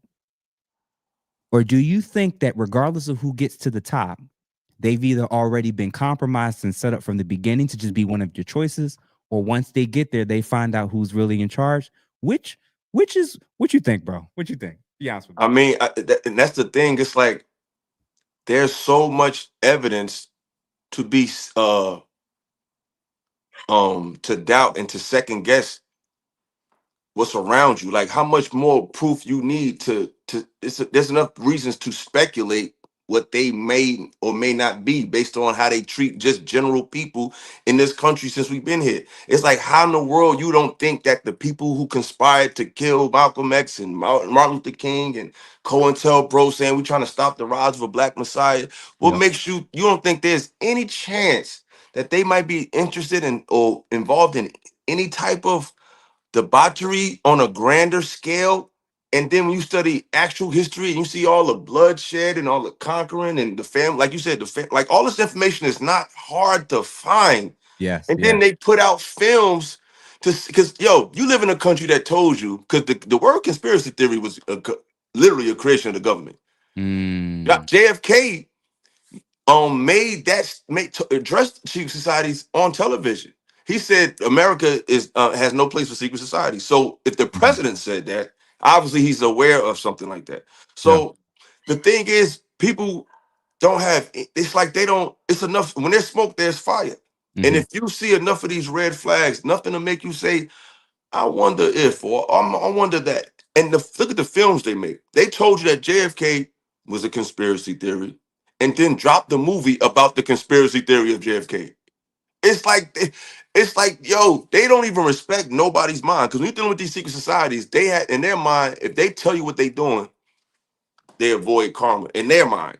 Hmm. So they don't have to tell you where to look for truth. They just have to have on record that they displayed a scenario, a situation that they actually are involved in. They could call it fiction. They can call it a movie. They just got to Hmm. put it out there. They don't Yep. have to tell you what to validate or what not to. You need to figure that out. Movies Hmm. like Eyes Wide Shut. You think that was some bull? Like really? I Mm. know. Like, come on now. It's like Mhm. they Mhm. films are like the memoirs for these people. That's the way they're able to get it off and say, you can't say we never told you. But you'll say, Mhm. hey, you told me a movie was fake. And they gonna say, who told you listen to me? Mhm. You know what I'm Mhm. saying? Who Mhm. told you Mhm. to listen to the same people you see using you as gay debate and all this crazy? It's like, yo, you don't have any doubts. You don't have any like. The only thing you speculate or have or skeptical about is Mhm. just reading books about history. You don't want to do that. But what's actually being seen in front of you, the Yeah. debauchery in front of you, in the symbolism in the music and all of this stuff, you don't. It's just at this point, it's just like you just don't want to believe it because people are afraid to realize that who they think they are Mhm. doesn't exist. Because once you really understand the truth of things, what you think you know is gone. You have to start over without your beliefs, without all the things you thought you know. And people Mhm. are afraid of that reality. Real quick, because somebody said the real meaning of NASA. If I could recall, I thought it meant like deceive or something like that. The real meaning of NASA. Oh, the deceive in Hebrew. Yeah, I think that's what NASA means in Hebrew. That's what I'm saying. Yeah, I think Etymology is something yeah, else. it's crazy, man. So for sure. So somebody had mentioned, and I'm going to see if I could find it. They had asked, "What were your thoughts about artificial intelligence?" And yeah, I'll let you speak on that first before I give my viewpoint on that. What do you think about artificial intelligence? I think it's ultimately something I feel is trying to replace um, human ability and human creativity. Mm, They're trying to make the human experience a secondary experience instead of an initial experience. So they had to dumb the society down enough to even get to this point. So I just feel like more people are more inclined to build relationship with technology than people. And I think AI is going mm. to ultimately capitalize off of that dynamic. I think ooh, this is going to get good. And this is connected to the religious question, which we're going to touch on next, simulation theory. And I think it's the most fascinating theory that I've probably come across. And the pros and cons of why I kind of lean that we're in at least some type of form of simulation to a degree. Um, if the way that it kind of works in terms of simulation theory is the concept that uh, everything that we see and everything that we feel, it's not completely true to reality. We're functioning in the third and fourth dimension, and that what's been set up in the dimensions that we're allowed to exist in is what we've been told is reality. But the reality, but the viewpoint is that there's higher dimensions, and that those that have access to it, or those that know how to tap into it, are able to basically shape the reality of those that operate primarily in the third and fourth dimensions. So when it comes to AI, though, how quickly AI is moving and how quickly it's growing, and knowing that nothing that's shown to us is being presented to us in real time. There's things like that. If it's being made available to the public, how long have these governments and institutions been working with it and dealing with it? And oftentimes I think that they're releasing it to us in stages to not kind of completely lose our shit. And basically what I'm saying is, I think that AI and artificial intelligence and virtual reality is probably already so good and so far advanced that if you are placed in it, or if you're not made aware that you've been placed in it, you'll never know. And what they're saying is, if you look up simulation theory, is that if we have the means and ability to do that, the statistical odds that we can come into existence and create something that perfectly replicates and completely fools the human senses to the beliefs that they actually believe that they're in it.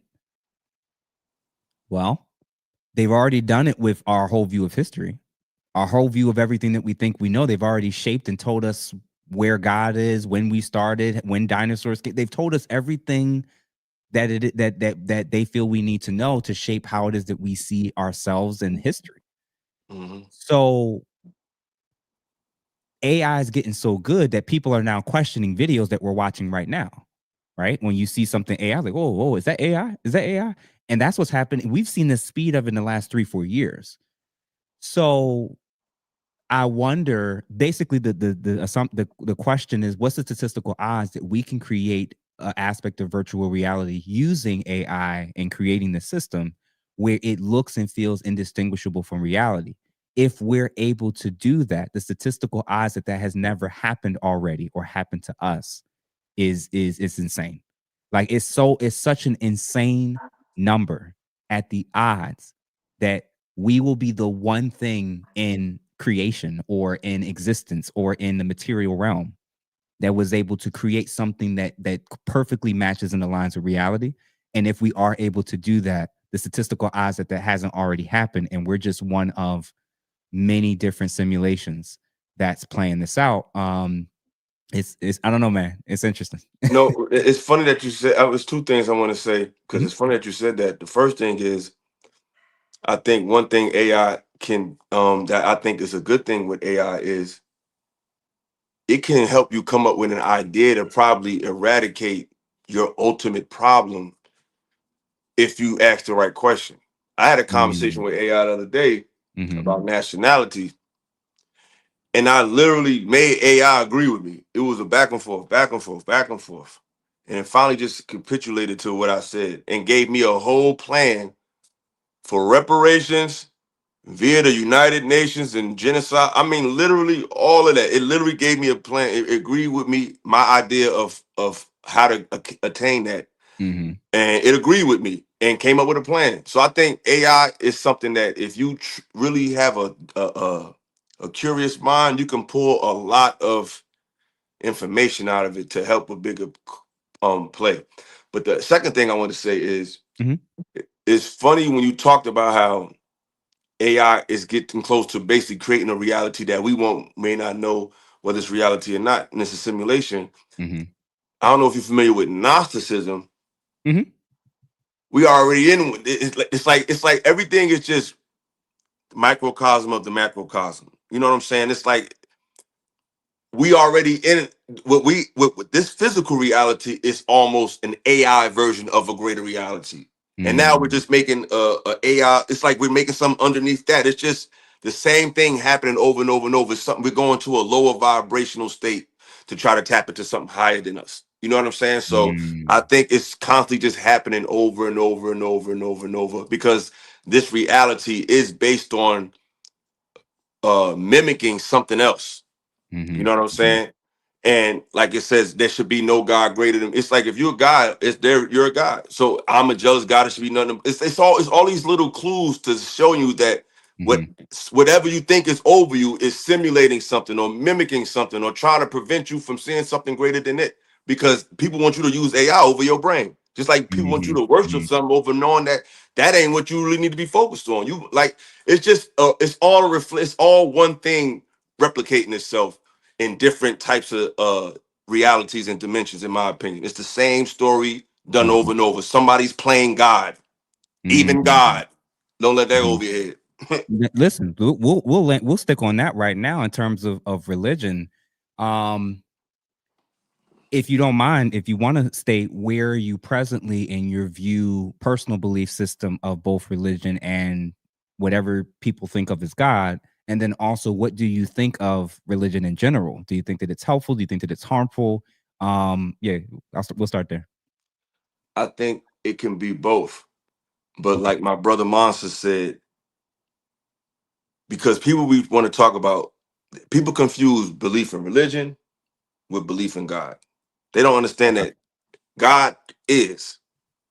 He Mm-hmm. doesn't require God doesn't require belief. The Mm-hmm. connection with God there is no belief requirement. What's required belief is in the regimen you use to create a certain decorum within yourself to connect a society to a spiritual structure. That Mm-hmm. requires belief. And Mm-hmm. when it comes to choosing that, it needs to be based on a lot more accuracy than what was just given to you. You know what I'm saying? Because it's only one God. I mean, it depends on who you ask. But the Mm-hmm. concept of God is universal. The concept of a higher power is universal. So whether you call it Mm-hmm. God, whether you call it Allah, like the system matters. It's all about the system you choose. And the Mm-hmm. system that Mm-hmm. our people happen to choose the most is the one that literally was used to enslave you. Like not Mm-hmm. figuratively, but literally. You know what Mm-hmm. I'm saying? At the expense of your ancestors was, which in reality, our recent ancestors being quote unquote African American, were mostly Islamic people. You know what I'm saying? So it's Mm-hmm. like it's not a coincidence that you are the religion of the people that conquered your ancestors. And Mm-hmm. the fact that that doesn't bother you is alarming to me. It's like, Mm-hmm. why doesn't that bother you? If your ancestors was Islamic and they was running damn near the Western world with knowledge and peace, if both religions is telling you about God, why not deal with one? If you're gonna do the religious thing, why not do one that your ancestors did in mass? Mm-hmm. Why deal with the one that was literally beaten to you and used to convert you to slavery? It's like I just don't understand. If you're going to play the religion game, why Mm-hmm. not be what your ancestors was? So that's how I look at it. The I grew up in the church, Me right? too. I Pentecostal apostolic, and I went to Baptist churches as well. And many people don't know I actually went for college to a religious university, Christian, and got a bachelor's in biblical studies. So it's always fascinating kind of watching people talk a lot about scripture and talk about the Bible. And I'm going to say something to a lot of people who, may have grown up in the church or maybe still self-identify as a Christian, for instance. And this is no shots to anybody. I don't think you all know how many people that go to get higher forms of education with learning about the Bible, and how many people go to seminaries that end up leaving the faith, that end up losing faith, and that end up oftentimes becoming more agnostic, atheist, or just general theist, in general. And I think the reason is because they are being opened up to something that's never going to be shared or often talked about on most church platforms or pulpits. They learn about the historicity of how the Bible was formed. They learn about the politics that was at play with that. They learn about how easy it was for one ideology or doctrine to kind of be swept to the side and just called, um, you know, anathema. Like it's not, that's not Christian. This is, and in the decisions that kind of played into that. But I'm gonna tell you this: Marcion, who was an early church father, along with Origen, they both noticed something that I eventually noticed over the last handful of years. And I was exposed to it in college. And over time, it just kept eating at me until I finally read a book by Dr. Paul Wallace, which is one of the leading theologians. And he no longer would self-identify as a Christian. And his literal job was he was an expert, I believe, at Hebrew and I think Aramaic, and he would help preachers and pastors and train them through seminary to learn the biblical languages. And he said that there's so many. It was his Eden book. If for those that weren't interested in looking into it, he had made a statement that I had always had issues about, which Marcion had brought up, as had Origen as well, which was, and this is going to be obviously sound sacrilegious, and it's going to come off extremely, extremely bad to those who can't imagine the idea of thinking this way. Mm-hmm. The God of the Old Testament is absolutely, whatever that is, whoever that is, it is contextually, it is literally, it is categorically not anything close to whatever it is that God the Father, that Yeshua or Jesus is referencing in the New Testament. Not These at are all. not the same beings. They're not. They're not. And there's a statement that Paul Wallace raised that stuck with me. And when I went back and read both, it was night and day. And there's a whole bunch of list of things. Oh shit! See, you starting to hit on something. Yeah, the being that's often presented in the Old Testament, especially in Genesis alone, is so many problems with the traditional way of translating the royal we and all this other stuff. He said, well, when you go into the first 5 books of the Bible, for those that aren't aware, there's a moment where the children of Israel come out of Egypt, right? And they're being fed manna, heavenly manna, food, some type of food from heaven, to sustain them while they're in the wilderness. And over time, they get restless and they beg other leaders and Moses and say, "Hey, can you ask for more food, something other than this?" And it said that God got so angry with his people for asking for some additional type of food while they're in wilderness, for years, mind you. That, he sent serpents to attack the people, didn't feed them and give them what they asked for, which is, something else. And he attacked the people basically for being ungrateful and for asking. And in the New Testament, Jesus was, talking about various different things. And he had this one moment where he talked about the idea of a father being a good father. Would a good father, if his child asked for bread, would he give his child like stones, like a stone to eat or something like that? And the way in which he described it was so perfectly aligned with the behavior of how the God of the Old Testament moved when he would be asked certain things. And he would said, no good father would give his children that begged for bread or asked for bread something to sustain them, stones, and like nothing to eat. And there was multiple examples like that, where when he would look at the Pharisees and these groups that were using the religion that was based off of the Old Testament, and he would look at them and say, "You're sons of you're sons of the devil. Your God is not my God. What you worship and who I worship is not. They're not aligned." And they're quoting and referencing that text. And if you looked at, I'm just telling y'all, if y'all was to get that book, This brother goes into insane details to show the parallels from the Sumerian text, from the Babylonian, the Assyrian, the Sumerian text.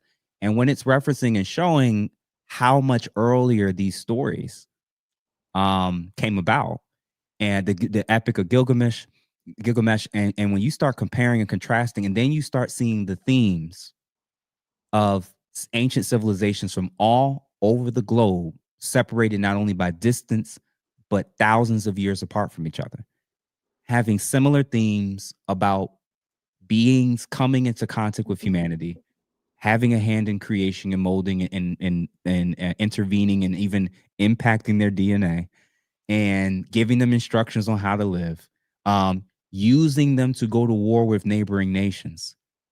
And when you look at the parallels, and it even got down to, it's like when God called Abraham out of Ur, Abraham already believed in God. He was coming from that ancient area. And the story that we're told, based off the God that he was exposed to, sounds like the God and gods and setup from the country origin he came from. And it takes you a while when you learn this stuff, from grammatical errors to clear edits to people revisionists that went back into the Old Testament and removed things to make it look and sound much more monotheistic than it originally was. It blows your mind to know that you were taught and told for so long that this is infallible, that this is perfect. And the same time they're telling you this is God breathed and it's perfect, and you got 20 different translations. You got the chasm of the books that were removed and added. You got the Apocrypha. You got certain words and statements that have significant ramifications theologically that were omitted or included. Early manuscripts that's missing whole sections that were added to later manuscripts later on. Paul, who I would say is literally the foundational piece of why everybody would even consider themselves a Christian. He doesn't quote the Gospels. Something that was so big and so prevalent and so groundbreaking that supposedly shaped the church at that time and season, Paul didn't even quote it. Any of the 4 books. Ever. So it's mind-numbing to know that, like, the comparisons between the faiths, the comparisons between Greek mythology, the comparisons between the ancient Babylonians, Assyrians, Sumerian texts, in all these different groups around the world, you see the pyramids everywhere. You see it blows your mind, man. So what do you think about the Bible, Christianity? What's your thoughts, man? Tell me, just be honest with me. Oh, see you. I didn't know you was about to go ahead. So I'm about to dive all the way in with you. Go ahead. Because I didn't. You the first person in this space that I heard was ready to take it to where you just took it. Because you the people. Oh, see, they playing with me again. They been doing this to me, man. But it's cool though. They keep doing this. And they keep doing this. They make me do this thing. Then it works again. Sorry, y'all. I don't know why they doing that. You took it there because there was a long time ago. Because I'm about to say something that is really going. I'm going to just go there. Okay. The God of the Christian church is the devil. Then who? Before you even add anything else to that, I got to ask you one question based on that. In the garden, who was the snake then? Depends on how you look at it. Because in the garden, in ancient culture, the symbol of wisdom was the snake. The snake was never associated with evil like that. When you look at the Egyptian pharaohs on their crowns, there was always a snake right over their pineal gland, representing wisdom. That's a fact. A lot of the snake charmer. You know, the snake was never some evil thing. You know what I mean? They just associated with serpents and the dragon because we got a cartoon mind. But Eve, think about it. Why would God act like the slave master? The slave master said you can't read. God said, I don't want you to learn the and when we say God, people think that's just a word for a. When you look up the word God, it says a deity. It doesn't say the deity. Yeah. So a God just could be a God. The Mm-hmm. God of Christianity, I think, is a low vibrational evil being. And when you was breaking down the Old Mm-hmm. Testament, certain things like in the garden, we said if you learn the knowledge of good and evil, why would someone be mad for you to understand the parameters and the limitations of the reality that you're in? That doesn't make logical sense. For his son to come down, die for you, just to give you another book of good. Because what is the Bible outside of the book of a book of good and evil? What is the Quran outside of a book giving you the limitations of good and evil? What are these books outside of that? Mm-hmm. So why was it a problem for me to learn it then? Then he like it's just certain things that doesn't make sense. Like people say, "Oh, our God is a God of war." Why would you want your God to be? Who are you at war with? Mm-hmm. It's like certain things that just doesn't make sense. And when you look at the spirit of the people who pushed Christianity and the things they did, it was all bloodletting and bloodshed. I literally have a Mm-hmm. book on my counter. I mean, Mm-hmm. my bookshelf called "Mummies, Cannibals, and Vampires: The History of Corpse Medicine in the Renaissance Era." And they was talking about that culturally, historically, the cannibalism was a Christian phenomenon. So when you look at the symbol of the Catholic Church, it's Mm-hmm. Jesus dying on the cross. People think, oh, we do that symbol is to remember him. No, that symbol is to remind you that anybody had a free thought, they were the enemy of the church. The church didn't embrace people like Jesus. They would Mm-hmm. kill people like that. So when you see that Mm-hmm. cross on, it's not them saying we do this to remember him. That's to remind you that this is what we do to people who think differently. And our Mm-hmm. people worship that and give their energy to that and venerate they spirit to that. What do you think is going to be a result of that? Look at the community. Yep. Speaking Yep. in tongues, don't know what you're saying. You said what you described about especially the The God, demi the exactly. demiurge, the They don't want to demiurge. talk about that. And this is the thing with people when it comes to that Bible. It's like, listen, soon as you open the door for supernatural explanation, you don't have the right to close it when you feel like it. If we could fathom a boat with every animal in the world on it, if we could fathom a man in a belly of a whale, we can fathom that what you think is God in that garden could be the devil. Why can't we? He told Abraham to take his son, act like and kill him, and Mm-hmm. then say, nah, don't do that. I'm just bullshit. Like, what type of shit is that? Like, why would God need me to constantly remind it that it's God all the time, all the time, all the time, all the time, all the time, or I'm gonna just send you to this place of eternal damnation and hell and all that. The The Bible amount of said that time. Satan, the Yeah. Bible says Satan is the God of this world system. And it also said that God has the devil, he has that God has the government on his shoulders. The government is a part of the world system. Mm-hmm. So I feel like Mm-hmm. whatever God that these people praying to is not the God, and I think it's more so something more devilish, not just based on the information I've read, but Mm-hmm. based on the experience of being raised in these places. And when you really go to these churches and you're really involved in the presbytery, involved in the staffing of the place, I seen it with my Yeah. own eyes. I Yeah. seen the spirit of the devil in the church. Mm-hmm. I ain't talking about what I heard. It just when I read stuff, it validated what I experienced.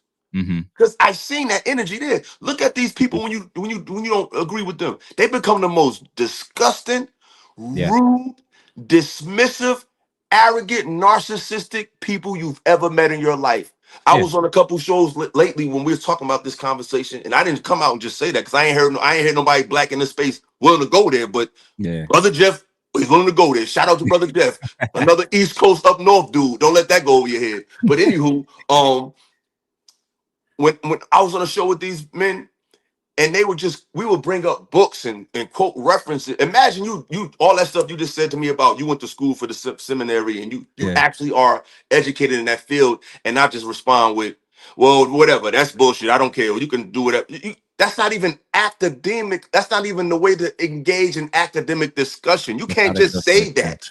You have Yeah. to counter that with some type of information. These people are dismissing data, books, authors, publications as just that bullshit.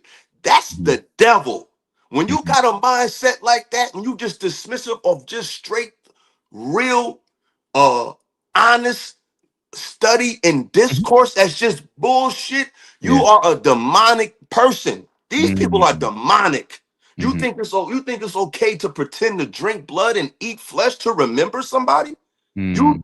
Just think about it. What type of sick fucking mind think that someone needs someone who's good?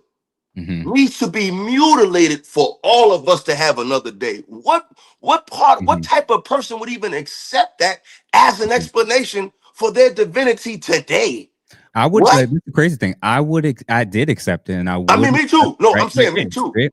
And I accepted it for a long time because out of all the theological models and religions and faiths that were out there, it was the one that answered the question of what to do about human frailty that couldn't guarantee my ability to get back to this divine being, quote unquote, in heaven. It was like all these other ones would just like, just be, just do this, just pray this many times. And there was one that said like, well, you're just not, you're born in sin, shaped in iniquity. You're not perfect. So at the time it made sense until I started, unfortunately, to ask a lot more of these questions that you raised. Now, let's go back to the garden for a second, man. One of the things that stood out to me was the punishment for eating from the fruit of good and It evil. was rather extreme. So this is the thing. It was a tree of knowledge, right? Where they would learn about right and wrong, good and bad. That was their ability to know what it was they were doing wrong, correct? If they ate from the tree. The knowledge of self. So prior to eating the tree, did Adam and or Eve know what they were doing was wrong? If in order for them to know what they did was wrong, they had to eat from the tree to even have that knowledge to willfully do something wrong in the first place. That's a good question. If my ability to learn and even know that I'm doing something wrong is hinged on eating from the tree of good and of knowledge, of good and evil, prior to me eating it, how did I know I was disobeying or doing something wrong? And I was judged as if I already knew. Which lets me know that, because the thing about knowledge is when you really start to study information, it's more of a confirmation of what you was already feeling. So I think in that statement, it's alluding to someone trying to prevent you from an inevitability. And that's you from realizing the knowledge of yourself. And I don't think that the Almighty God would act like racist, redneck white people from the South, because that's what that God acts like. Why would God act like that? Why would you accept that? Because everything that God did, that's what they did to us. You read, kill him. You try to make something out of yourself, kill him. You went against me, kill him. Why would God act like that? And why would you accept that? So I think Pharaoh, I don't like you. All the firstborns gone. When y'all taking over this area territory, don't even let the animals survive. It's like the things that you're passionate about today that you know in your heart is wrong, because it's in a certain text, gotta let it fly. Gotta let it fly. Gotta accept. And it's like my issue with this is if they can convince you that religion and a God that they told you is your God can command you to do anything, what's the argument you can have today for what you see with different countries committing all types of war crimes if they claim that they're doing it because God told them to and it's their land? When the biggest groups of people who, and we know who they are, that are behind religion, whether it be the cross or the other hat, they are doing the most to people. And they claim to be the people of God. The Pope is the vicar of Christ. He is God on earth. That's a fact. So it's like y'all praying, what you're praying to is closer to him than it is to the Most High. You damn near worshiping the Pope. Literally. Man, But the hold on, Christian, quick, y'all need to like this stuff. Send this to your Christian friends. Send this to your Islamic agnostic friends. Send this to the folks that you know are really into theology, because now we're going to keep going even deeper into this stuff. Continue, bro. Go ahead.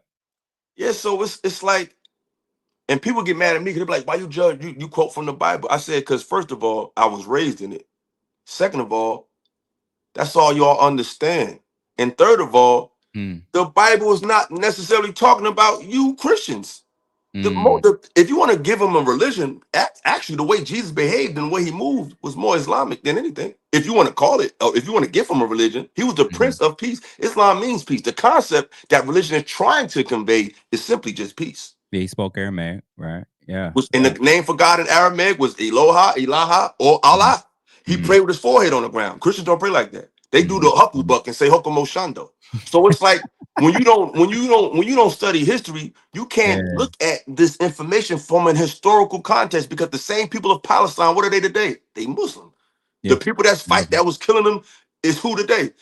You know who's and the other you know who's. The same ones that was doing the thing.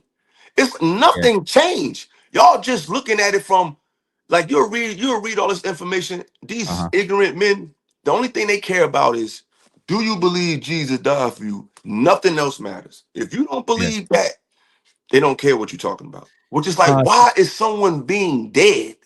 Why is death such a key component in your liberation? It's not even energetically compatible. You're worshiping death to bring life. That doesn't even make sense.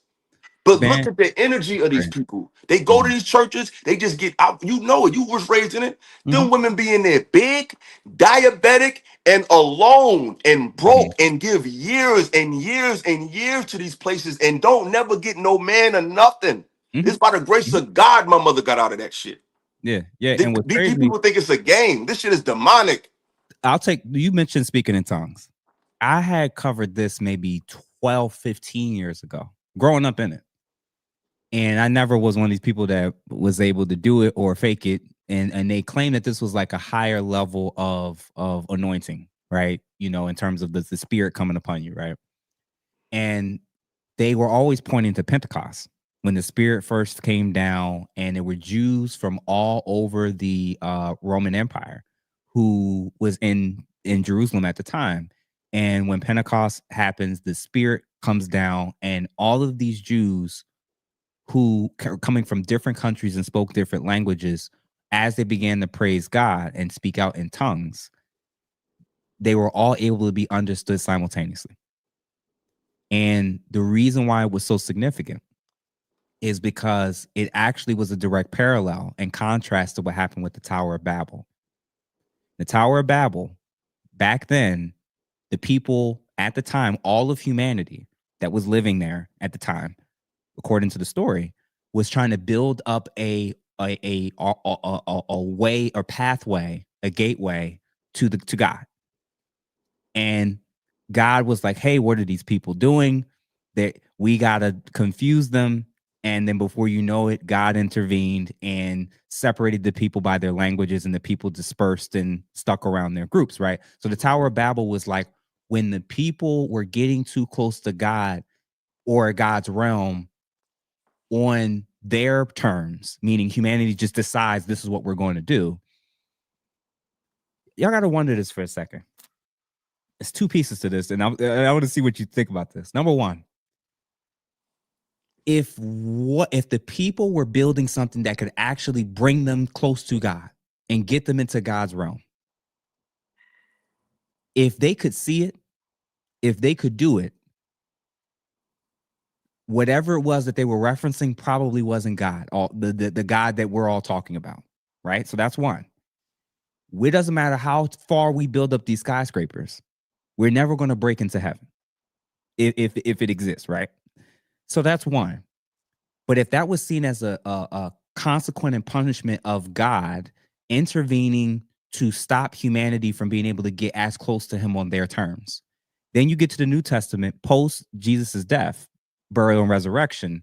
And according to the Gospel's message, his death ripped the veil so that now all of humanity has access to God. And the symbol that let the new church and the new religious community know, these Jews know, that God is now moved and now he's bringing people closer to him, is doing the exact opposite of what was done at the Tower of Babel. He's going to take all these different people from different areas around the empire that speak different languages, and when they praise him, they all can understand each other's language simultaneously. That is tongues. This himada hobada habada hibada habada. No, what the fuck that is? If I'll tell you what Pentecost would look like today. We speak English here. We travel to France, they speak French. We travel to Mexico, they speak Spanish. We traveled in this other spot, they speak German. And if you took people from all of these different areas all around the world and they all spoke a totally different language and you put them all in the room, whether it was a cry, a prayer, or God speaking through them, whoever's speaking, the miracle, according to the text, is that regardless of what's coming out their mouth, every single person in the room hears and understands it in their language. That was the miracle. That was the miracle. That's what was talked about in Acts. 99.9% of what's happening in these churches is not that. Not at It's all. making noise. It's running around and passing out, being the same way, living the same way, and coming back and doing the same circus act next Sunday. What y'all are calling, even what you all have been saying, who's saved and who's not saved, who's going to go to heaven and who's going to go to hell, who's in the community, who's out of the community, based off of a misinterpretation of a very obvious explanation of what the tongues and Acts during Pentecost was.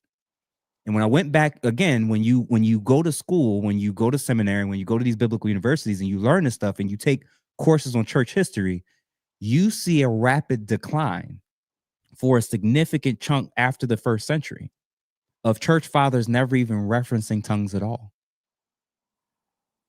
Hundreds of years. And then now today in your church and whatever, I'm like, y'all never. I know what you're experiencing when you try to talk about religion with people. What you're experiencing is people who never question the possibility or never ask themselves a simple question. Could I be wrong? Never. Could I be wrong? Because their belief system is, at the time period of when I'm born in life, out of the 99% of the billions on top of billions on top of billions of human beings that, or maybe even into the trillions of human beings that's ever existed in all their forms, in all their adaptations, in all of their biological developments, the 1% of humanity that's ever even read or heard this thing, you were just the lucky one. You were just the lucky one.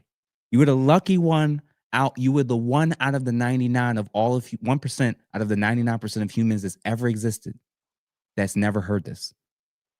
And you got it right. You got it right.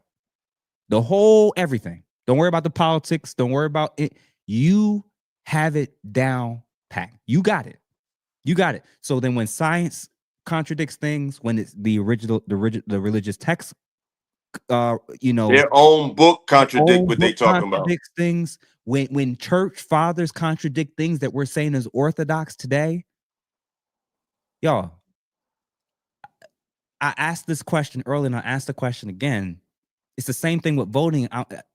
Do you think, honestly, that the most powerful people that run governments, that own entire regions, that run entire major fields in terms of resources, and who controls everything that you see and know, from how you're educated to your curriculum to which war you're supposed to be in support of, to how the people who run all of that, you honestly believe they've left you with a blueprint that is perfectly aligns with the truth of reality in God, and they've given you the underground railroad access to be able to escape them, their power. With a book they gave you, with and they happen to give it to you with a side order of cornbread and a whip. But none of that matters. Shout out to Myth Vision. Myth Vision will help out a lot of y'all with understanding a lot of what we've been talking about. What Greek Surgeon said, the Bible is Anunnaki stories. I think religion in general is Anunnaki stories. I think the Greek myths, I think the Sumerian texts, I think all the religions sprinkled with all these similarities and all these common stories from Southern America to Africa to Asia and different parts of Europe at different time parts. I don't know what to make exactly of the Anunnaki. I I do know, based off of how the stories unfold, where they talk about the sons of God and demons and angels and them having sex with humans, and we get these spinoffs of giants Yeah, it's a and lot of this and that. spin-offs. Yeah, That's a good word. It's a lot of spin-offs. It's what? like it's something because it's like what we are is too complex and sophisticated to just be from mud. Single And cell organism. Yeah, yeah. this is too sophisticated. Hmm. It looked like Hmm. it took trial and error to make this. It Yeah. didn't like it and it's like when you were described, it's like Hmm. not never asking that question. It's Could I be wrong? it's the epitome of ignorance, narcissism, um, and just stupidity. And the funny Mm-hmm. thing, and it's arrogant. And it's very intellectually insulting because they treat the people who've asked these questions as if you're that way, as if you're fighting, you're mocking God by reading and learning. It's Hmm. it's it's the Hmm. it's the craziest thing the way these people act and how they really are so dismissive of information and so dismissive of knowledge. Is just the craziest thing. And what really kills me is this: Hmm. they act as if the greatest story ever told, the gospel of Jesus Christ. Yeah, because I live in the South. There's people down here still on Sundays with bullhorns. Jesus saves. Jesus loves you guys. Hmm. It ain't Muhammad. It ain't Allah. It ain't Buddha. It's Jesus. It's like, Hmm. yo, who the fuck do you think you are to go up Hmm. to random people who never heard of you to tell them like you might make more money than them, that you might be more successful than them. They pushing a shopping cart and a dog telling you that you need to know about this story that I got. And Yeah. it's just the greatest, most fantabulous story ever told. I'm gonna say this, I'm gonna let you talk. Hmm. There's a brother in this space. I ain't gonna say your name, you know who he is. His proof of why he repeats it over and over and over and over and over. And it's funny because the way he speaks, it's Hmm. almost like he's in a trance. Like his Hmm. eyes barely even blink. He just said like, "This is the book I read," and they don't even see the spirit on him. It's be crazy. He's like, Mm. the way I know Jesus is real is because I read a book. Remember, we described the characteristics of these people that creates the need to say, "I don't know if I believe you or not." So Mhm, this mhm, black man read a book written by a white man whose claim to fame was, "I never believed in Jesus, but I went and did my research and I was convinced, and this book is my story." This is the mhm, fucking book mhm, that this grown fucking black man is telling people mhm, is the proof that this is real. I looked up the damn book. Mad people got so many historical fallacies about the book that makes it not credible. mhm, He has a list in a book where he says these are the 7 or 10 things that proves that Jesus died and like all that shit happened. What either the first or second one was mm. because the tomb was empty.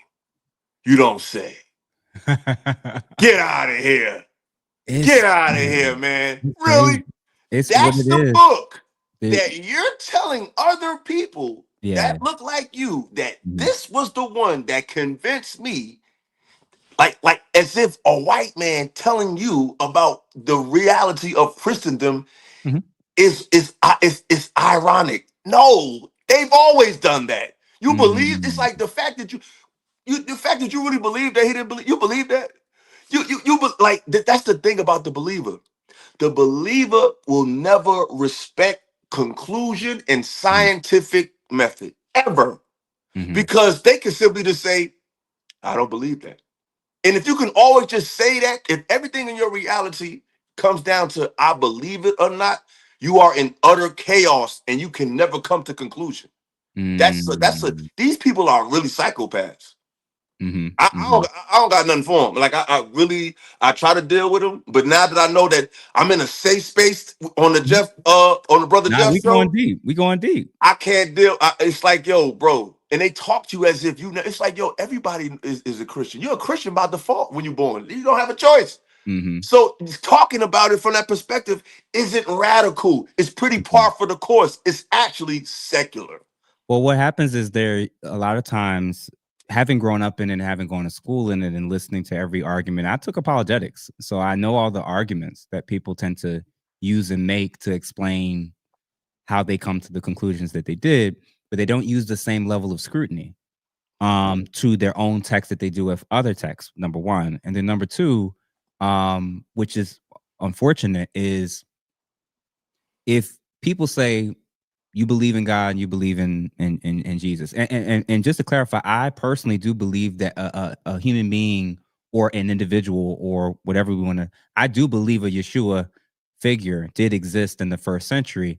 And somebody had commented earlier about the lost years between him being a teenager to when his public ministry started with John the Aquarian Baptist. Gospels. You can find that. I believe that the if you go to if you type in Jesus in India, if you type in Jesus in South America, just type it in and see what the people groups of those times, hundreds of years later, they had written about, and back then stating that they were visited by. Listen, all I'm gonna say is I think that he was a human, he was a being, but he was a human being that maybe like many others had the ability and access to access higher dimensions and was trying to explain to us how to do that and who we are and what that disconnect is. And I agree. I'm going to give my actual first time ever on this podcast, actually in public ever. I don't think I've never said this to a soul in terms of what I actually think right now about where we are, who we are in relation to religion and God. I'm gonna say this right now. Um, I think the easiest way for me, looking at the various faiths, the history, the science, everything that we've been told, what I've observed myself, questioned, the conclusion I've landed on, even if I set aside the simulation theory component, I think that we are fractals of source consciousness that's been placed inside of one of potentially multiple matrices that was created by an imperfect being that was what we would label as the demiurge. I must repeat it again. I think that we are fractals of source consciousness that's been placed inside of multiple matrices. And we've been placed inside of a system that a non-perfect being created. And I think that a lot of the contact of what's being attributed and called God in the Old Testament, as is the case with all these other religious texts, is not often God. It's the lower tier beings that's higher than us.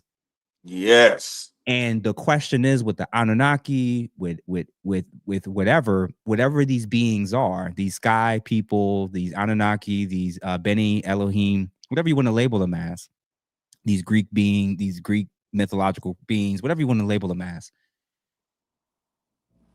they had access and ability to things that it appears we didn't.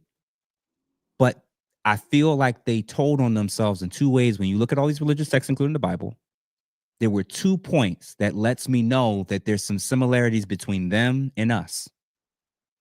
One, the constant reference of them being made like us in our image.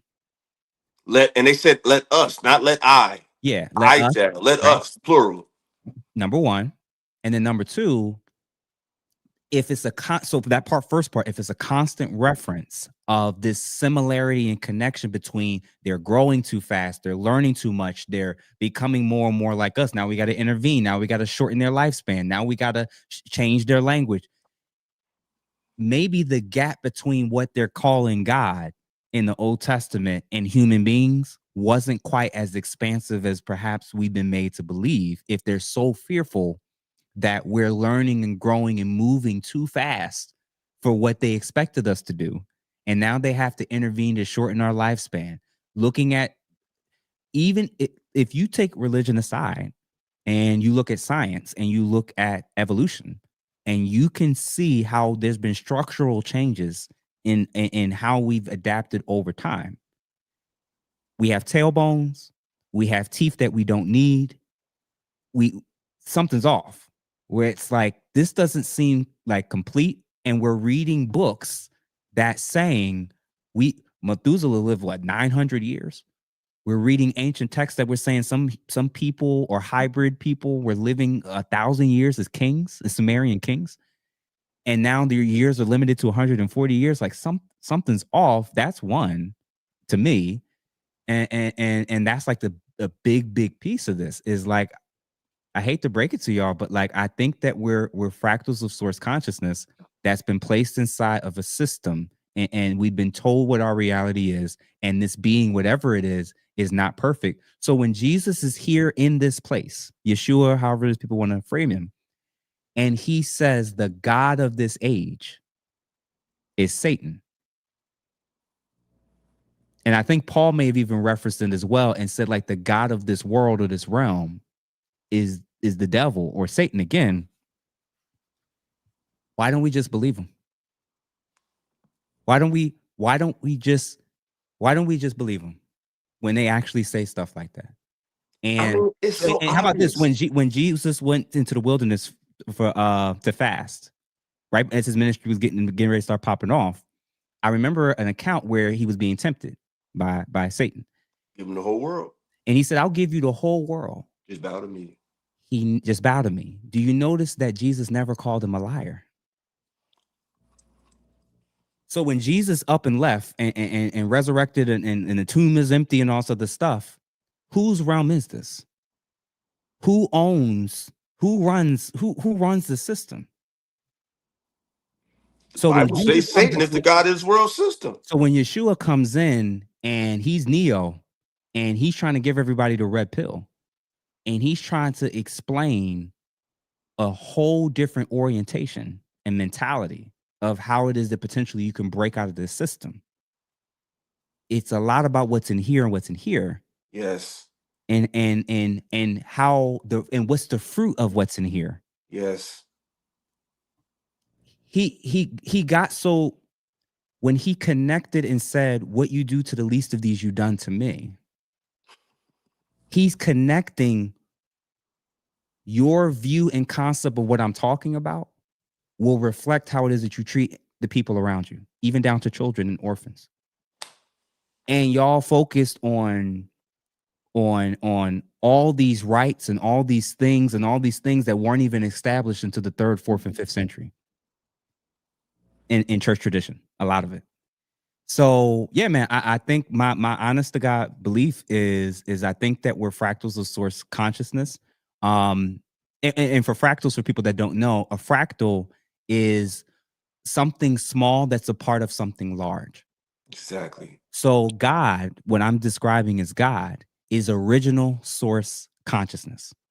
Any and everything that exists, and particularly any and everything that has consciousness, has to come from something. And my belief is that instead of like the Big Bang, where it's like everything that exists, including things that are conscious, came from something that was inanimate, not alive, not conscious. I think source consciousness is something that exists outside of time, that can do anything. And we are all, when he says you're made in the image of God and we're all children of God, this is another, for me, I'm basically saying the same thing. We are fractals. We are pieces of source consciousness that allows itself to be able to experience every form of reality possible. Thanks. And there were interventions and moments throughout human history, in my humble opinion, where these different ancient civilizations that's getting into contact, getting these prescriptions, getting these laws, getting these things handed down to them, these are beings that are a little bit higher up in the pecking order of being closer to the source consciousness. And when you read Psalms where it talks about like the divine table, where it has all these leaders, and he's talking about how you are all gods, and look at how you're treating the people I've given you, and this and that. I think a lot of these ancient people were treating the being that was placed in charge over their region as the omniscient, all-powerful God. That's what I honestly think a lot of religion ended up turning into. brother. I don't know. What you am I crazy? Am I off? What you think? Hell no, bro. You cooking, bro. Like, this is one of the best conversations I ever had with anybody. I don't have conversations like this with people privately, let alone publicly, that they can that can go there. I got a brother I think you would love to interview. I'm gonna connect you to, and I'm gonna let you get into that. Y'all will have a dope conversation. Okay. But I used to attend a place called the Moorish Science Tip of America, right? And they gave us literature called. We have the question, no, I think I forgot. We got the questionnaire. I still got it, and you have the Circle 7 Quran, which is based or plagiarized from the Aquarian Gospels. So in the Circle 7, they're talking about these missing years of Jesus. But in the opening lines of the Circle 7, they said, "Man is truth and falsehood, strangely mixed." And when you spoke about this imperfected creation, yeah, it's true, because you have it's like we have two authors of who we are. It's like we have a creation. Someone, it's like something created our. This is just my theory. It seems like there's the author of our flesh, and then there's the source of our soul, and they're constantly at battle with each other because they're from two different places. There's even verses in the Bible where it said our God is the God of the living and not the dead. So if you are God, you're God of it all. So when I read that verse, what I get from that is you are the God of the animated flesh, which is not the reality. I think we're in whatever we think hell is. Think about this. All the stuff they say happened in hell happened here. Bombs, explosions, people on fire, people burning, people getting tortured. That should be happening here. And when you understand science, this is the lowest vibration of reality is physical matter. That's the lowest. That's not the highest. When Adam slowed down, because the first Adam or atom is when you come into coalescence to physical matter. When atoms slow down, things solidify. In extreme temperatures, there's no life there. So when it's real cold, there's not too much. It's not a whole lot of vegetation in life when stuff is real cold. So when atoms heat up, then it melts, it turns to water, and ultimately it turns to like a gas or a mist. So I think that's what's inside us. I think the concept of being in physical matter is stagnant reality. So this can't be it. Because what's inside of us is too rapid, is too right now. As I'm talking to you, you can imagine yourself with your wife, with your family. That realm never stops. The body takes breaks. At night, it's shut down. But that mind and that imagination never shuts off. The body shuts off. So we're not our body, we're in our body. And when you read the Gnostics, it talks about that separation.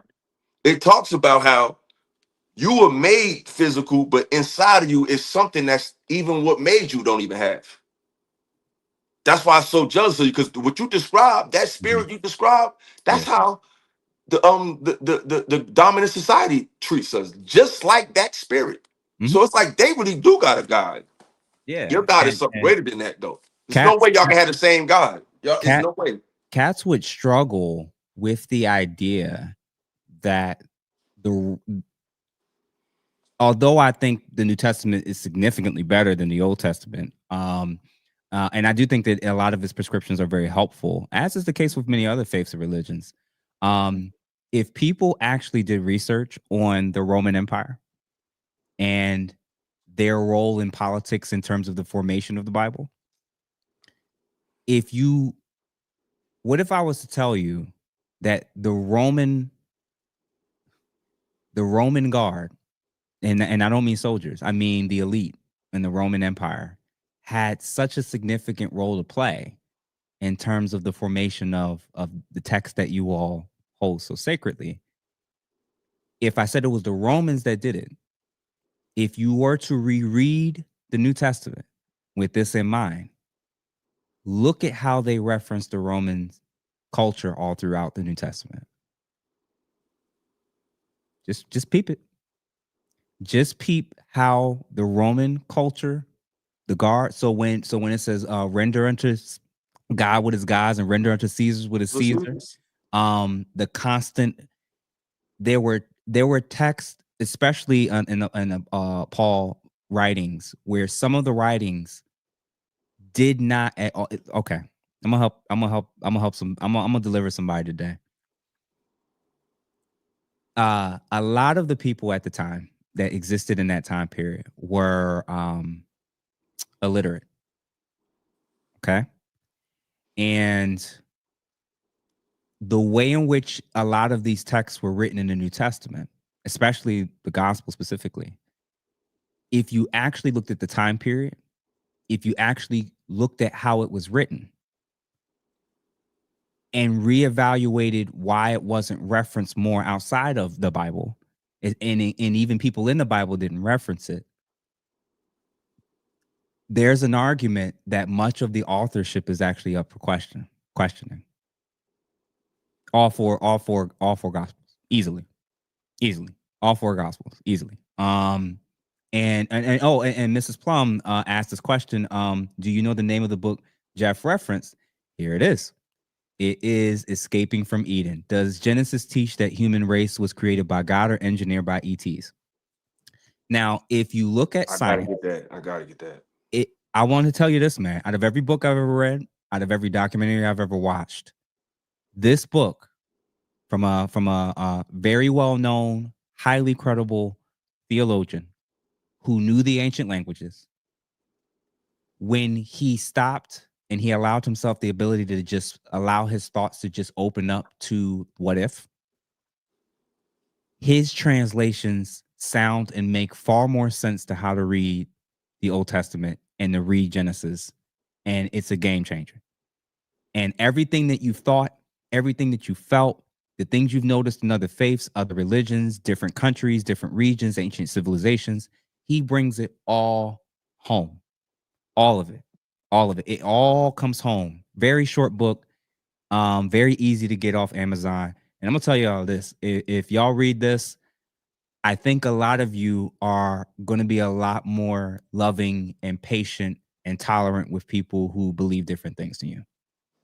I'm just putting it out there. He still believes that Jesus existed, as do I. He still believes many aspects of things that are in it, as do I. But the way in which we view it is not how we were trained anymore. Listen, man, this has been a dope.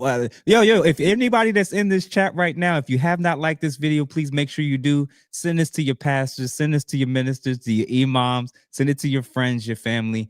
My issue, believe it or not, is not to change necessarily anybody's mind as much as, well, changing a little bit in the sense of getting you to be more intellectually curious. Yes. About how did the Bible come about? Why is it only 66 books? Was it ever more books before? What did they omit? What did they change? What did they alter? What did they edit? Why is this translation taken this way? Why did they move in this direction with it? Why is there so many different translations to the Bible, et cetera, et cetera, et cetera? As you begin to actually ask those questions and don't, I think what happens in these conversations with what you're talking with people, especially when it comes to religion, people approach conversations where they've already made up their mind. Yes. And then they use circular arguments to justify why they believe it. Yes.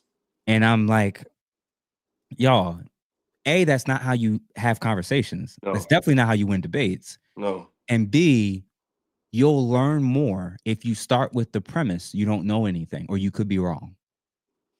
You'll know they don't take that about road the at all. Bible. I'm telling you, you'll know far more about the Bible. You'll know far more about religion. You'll know far more about translation decisions. You would even know that the redactors, the people who went back in the Old Testament and actually did redact and change certain things to make it look and sound much more monotheistic than it actually was. What if I was to tell you that many of the things that were removed and changed and altered, Asherah, look her up. And you ever wondered why, like, the children of Israel struggled so much to keep worshiping these other powerful ones, these other beings? If the God who's made himself present and available and say, you are my people, I'm God, I'm doing all these crazy things for you and doing all these miracles and doing all this stuff. Did you ever wonder?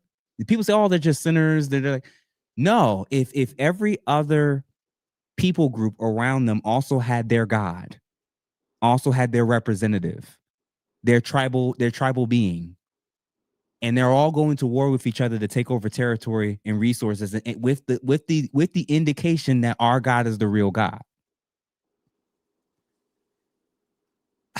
I'm just saying, y'all, like I'm just saying that be more open to the possibility that the people who run it all probably didn't leave much for you to be. They probably didn't leave the key for you to break through for your liberation.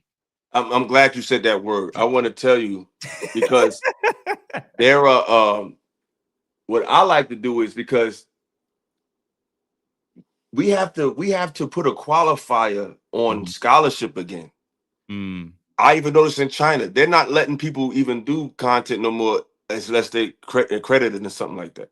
Yeah. You know what I'm saying? So these people here in these spaces, they literally laugh at scholarship. And these are people, and it's like, I think this space needs to we need to start push. That needs to be a requirement, man. If you can't have any information besides the Bible to prove the Bible, they always quote you. Ask them about the Bible, then they quote the Bible. It's like I quote it too, but I quote it like from a stance of like a line of wisdom, like, you know, don't cast pearls to swine. No, they'll quote something that an event or just something that just reaffirms why they strictly only deal with this one book. These people are crazy. But you said liberation, right? I was on a panel with another man who shall remain nameless, who said, meanwhile, he's promoting. He has something on his profile called the money pill. So, you know, that's obviously a theology of how to be successful, which is nothing wrong with that. Yeah. But he said that he doesn't think, to show you how sick these people is. He said he doesn't think God wants us to be free or liberated. He doesn't think that's the point. I don't think God wants us to be free or liberated or have land and resources or 40 acres and a mule. I don't think freedom and liberation is what we're supposed to be doing. I think it's about we getting all that when we die. These are the people that's opposing scholarship that make statements like that while simultaneously talking about the money pills. So they're not even credible. They're just lying. They're just saying whatever fits the conversation in the moment that's going to get their algorithm and keep them in a certain rotation. That's why I really truly respect what you're doing, because you're really having real conversations and you're very well read and you're studied. And it's like these people keep trying to discredit opinions of people who are fucking educated, man. Like I had a brother that wrote 35 books, and all they can say is that's bullshit. I don't want to hear that. That's bullshit. That's bullshit. It's like, what are you talking about? That's not an academic response. Like, you are somebody who actually raised in the church like me, went to seminary school. You didn't come to these conclusions because you hate God. No. He said, have not a spirit of fear, but of love and a sound mind. And most of these people are, another thing, they're religious, especially Christian, out of fear. When you corner them on all the facts, they're going to ultimately they say, well, I don't want to go to hell. So this ain't even about understanding God. This is not even about becoming a better person. This is not even about being enlightened. This is about saving your ass for real. So you're moving out of fear. But perfect love, do what? Cast out all fear. Love, inquiry comes from love. Yeah, the two things, and I'm glad you actually said that, because I actually left this part out in terms of my philosophical view at this point, in terms of everything I've learned and come across and reflected on with this. It's not just that I think that we're fractals of consciousness, because it just means we're aware of things. It's also that we're fractals of divine source conscious love. Exactly. And I think that's it. I think that's all of existence is to be and to love. To be. I said love is the answer. they said, well, what about Moses and the Red Sea or some stupid shit? It's like, Every bro, I'm single. telling y'all, love is the answer. We got to move beyond belief because we gonna be here all day with your beliefs. But see that question Mhm. right there? I just Yeah. answered. I had to answer this one, and it's another concept that our people are sadly mistaken on Mhm. because people be saying, "Oh, Illa, you can't keep telling people to read." To be honest, when you have such staunch beliefs, the best suggestion I can give you is literature. That's really Mhm. the best answer I can give you. You're not going to come to any other conclusion until you actually open your mind and get you some literature of a different category. Me telling you this and bringing up this is not going to change anything. You have to be transformed by the renewing of your mind, Your and that's mind. going to come from you reading for yourself, not me Mhm. just telling saying things. And that person asked a question about, like they always say, so how we'll be able to find a moral compass without religion. There's a book called The Iceman Inheritance by Michael Bradley, and there was a part in the book where he was talking about on this third voyage to Americas that there Mhm. was a priest named De La Casas. He was a priest, and he came Christopher Columbus on his third voyage, and Mhm. he was describing the natives of America and Hispaniola, which is modern day Haiti and Dominican Republic. Mhm. And he was saying that when he encountered them, this is before they was converted over to Catholicism, that they Yeah. were the most well mannered, non greedy, loving, intelligent, clean people he's ever met in the world, And where with was this not at? a quarrelsome, greedy bone in their body who had any desire of any earthly possession. Basically, they were Christ-like when he found them. So what people have to Where was this? realize is our nature is that way. Don't ever Sure. think you need a religion. Religion is more economic and political. Belief in God is just is, but religion is specific for using a spiritual fraternity to Mhm. acquire resources and have political and economic influence. If you don't believe that, you don't understand what you're talking about. Yeah, man. It's so it's fun. So it's crazy. I think about so Job, Abraham, Christians prior to the Bible coming together. Y'all, like they were, they were, they, how were they living? If Job's the oldest book in the Bible, if Abraham was sent from Abraham, Isaac, Jacob, 12, the descendants leading up, Abraham's way before all the stuff you talking about. Moses later down the line got the realize this, y'all. How are they connecting with God and reflecting godly attributes prior to the Bible being written down? Did it not did their relationship not count? So think of it this way. If Abraham is taken from a foreign land, called out, him and Sarah come from they make it over, whatever. Cool. They have all these descendants. Cool. Um, if the books that you're all referencing came so much later and they're having and being seen as God's people, what do you make of all the people throughout all of human history that never got the book? Never was even offered it. I think I do know that they would have an easier time with this type of intellectual exercise if they weren't born into this time period and born in the era where Christianity was one of the major choices. This will be a lot easier for them to kind of work their way through versus the premise is where I was born, when I was born, and what I was given and presented with in modern times, or in this particular faith, I just got lucky. This is it. And I'm suggesting that what if the God that truly exists is bigger than the one that's in the text? And that the God, the what if what I'm saying is more reflective of what the Bible's saying? The God of this Because why would age, he be jealous? why would the one that's jealous, the one that's controlling, the one that's ordering mass slaughterings, the one that forgets things, the one that regrets things, you create humanity to try to destroy it with a flood, but everybody didn't, bro. You know how many flood stories are in all these different ancient cultures? Come on, y'all. Like it's just something to think about. So listen, I appreciate this, man. I appreciate you rocking with me because it's like Oh yeah. it's true that it's extremely, extremely difficult to talk to people who, first of all, don't read anything other than the Bible.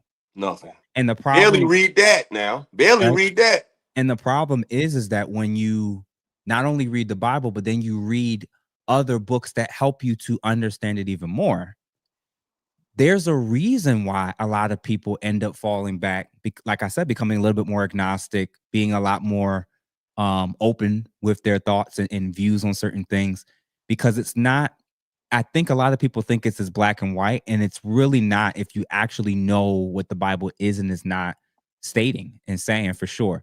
So yeah, I appreciate everybody so far. If you haven't, please like this video. If you're still in here, make sure you send it to a couple people before we wrap things up. Um, Real quick, man. Because I did want to get your viewpoint about this, and I know the comments that's gonna come from this once the live is over. When people start talking about religion, they interpreted it wrong. They don't Of read the course, you know, Bible. we're heathens. We you know, I didn't people done said I'm the devil, I'm leading people to hell. Like, and Mhm. it's funny because the devil really come out of them. When we start talking, because they always talking about this what people don't understand. Now Yeah. that we know, I believe there was a man that was, you could have called Jesus or Yeshua, but I Yeah. think there was many people because people think Jesus Christ and Christ's last name. Christ means anointed. It was Jesus Anointed the one, Most Christ. High. Yeah. Mhm. So that's a title like Jeff the podcaster or Ella the pod. So anybody can be a podcaster and anybody Mhm. can be a Christ. So when they say that Christ is returned, they don't realize that the Christ returning is not necessarily a person coming back. It's a Mm. state of mind. You're watching it right now. All Mhm. these Mhm. views that's coming to rock your fucking world and make you see that what you think you know ain't that is the Christ. That's why most of the time when the Christ come back, the masses never recognize it. So stop looking for a person coming out the sky with a blade in his mouth and fire in his eyes. It's Mhm. a concept of resistance. It's a concept of social reforming. It's a concept of saying, no, it ain't that way. You ever look Mhm. this way? That's the Christ. And y'all don't even see it. It's not a Mhm. person, it's a movement, it's a mindset, it's a wave. Mm. Nah, for sure. I'm trying to find Wavy. a question. I don't know what particular question. So a couple people have been referencing. If I find it, y'all, there's a hell of a lot of questions in here. By the way, I don't think y'all realize how many comments um have been coming in. And AI, I appreciate that because what you're talking about is Christ consciousness, right? And it's a concept that I think Buddhists kind of allude to this or something along these lines of it. And the concept is that the principles, teaching, and mindset of how Yeshua or Jesus approached and acted and taught on is that's what connects us to liberation. That's what connects us to our humanity. That's what connects us to our divine purpose of being conscious beings that's been placed here to do something, right? And as we become more Christ-like, and as we embody and think and reflect and move more like that, the land heals, earth heals. If you actually read through the Old Testament and you get to the end of the Old Testament, the end of the Old Testament and the end of of the New Testament, the end of the Old Testament, the end of the New Testament actually don't really align super well, although they both talk about time periods Mm-hmm. towards like a later point when the lion will lay down with the lamb and weapons will be placed down. And it'll say the old man will live to a certain huge long period of life, and there'll be no more war, and there'll be no more death, and there'll be like all this violence and stuff is gone. But death will still exist. And um, I think that they're talking about the manifestation of, I think they're talking about the manifestation of Christ consciousness in the last book of the Bible. I'm sorry, the last book of the Old Testament. When they talk about this future period where death still occurs, animals are still present, human beings are still moving about, um, but they're living much, much longer lifespans. War and violence is gone, even in the animal kingdom, but people can still die just much, much later. We're healthier, we're happier, we're more loving. In all of creation, all conscious beings are on one accord. And it's funny how people always talk about these doom and gloom, but Mhm. if I recall, I remember the Bible says the meek shall inherit the earth, and there will be a new heaven and a new earth. Everybody else want to sell you the most diabolical doom and gloom doomsday. I'm like, yo, I feel like people always say it can get worse, and I think it probably can. Yeah, But it absolutely a can. lot Yeah. has happened pretty goddamn bad. I think it's time for shit to get better. You know what I'm saying? It's like a Yeah. lot of shit has went bad in this world. Like a lot of things. Like, what if we already went through the Armageddon period and don't even know it? Like, we don't know. And that's the thing. That's the raw respect you. Mhm. Because it's so many people coming to the space, bro, with the same old talking points and the same old conversations. Like, I really appreciate what you bringing, and I Mhm. really Mhm. appreciate the approach because they not people probably even see this side of you even coming. You know what I'm No, saying? no, Like, no, we no, no, we no. need this because I remember Mhm. I told people back in the day I used to be talking this way when I was 19, early 20s, and I used to tell my friends, I tell my mother, I say, yo, in the future, it's gonna be mad people that think like me. I I hope said, so. y'all don't realize, I like hope y'all, so. you think I'm a annoying, you think I'm a problem. I said, in the future, watch when we get older, and that's exactly what's happening. It's like, yo, this is the inevitable destination of the thinker. Is That's Mhm. why no Mhm. matter where we at, we all come to these same conclusions. I never met you before. We Mhm. on the same type of time though, because it's inevitable when you really study. And Yeah. we need to hold people accountable who don't. Mhm. Because if you're always on YouTube waving your finger to the black woman and the black man, and he needs Mhm. to pull his pants up, and the pookies and the Ray Rays and the single mothers, and you don't know none of the stuff we talk about, you don't know, have no curiosity of just recent history in actual America, if you don't know none about this Mhm. pre-colonial history, spiritual understanding, you need to shut up. Talk about deodorant and shirts and collars and all that shit. Stop talking to black people about social, economic, and mental solution when you're not even studious. I don't know no Yeah. black leader. I don't know no person who speaks in front of people who is not big on literature. Mhm. I never heard of that. Mhm. So this is a Mhm. new thing these people doing that it's just going based on the code of personality and the code of acquirements. And I got algorithms and I got followers and subscribers. That's dope. But that don't mean you know what the fuck you talking about. Respectfully, to you. Yeah. Call my Yeah. leg.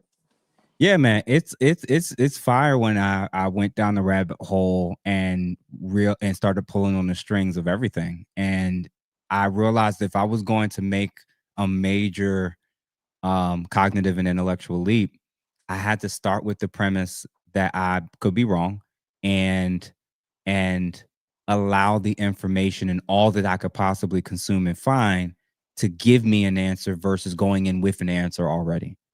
And I think that's the blinder. You got people in the chat that's talking about giving their opinion on this and they haven't read any books on it, Nothing.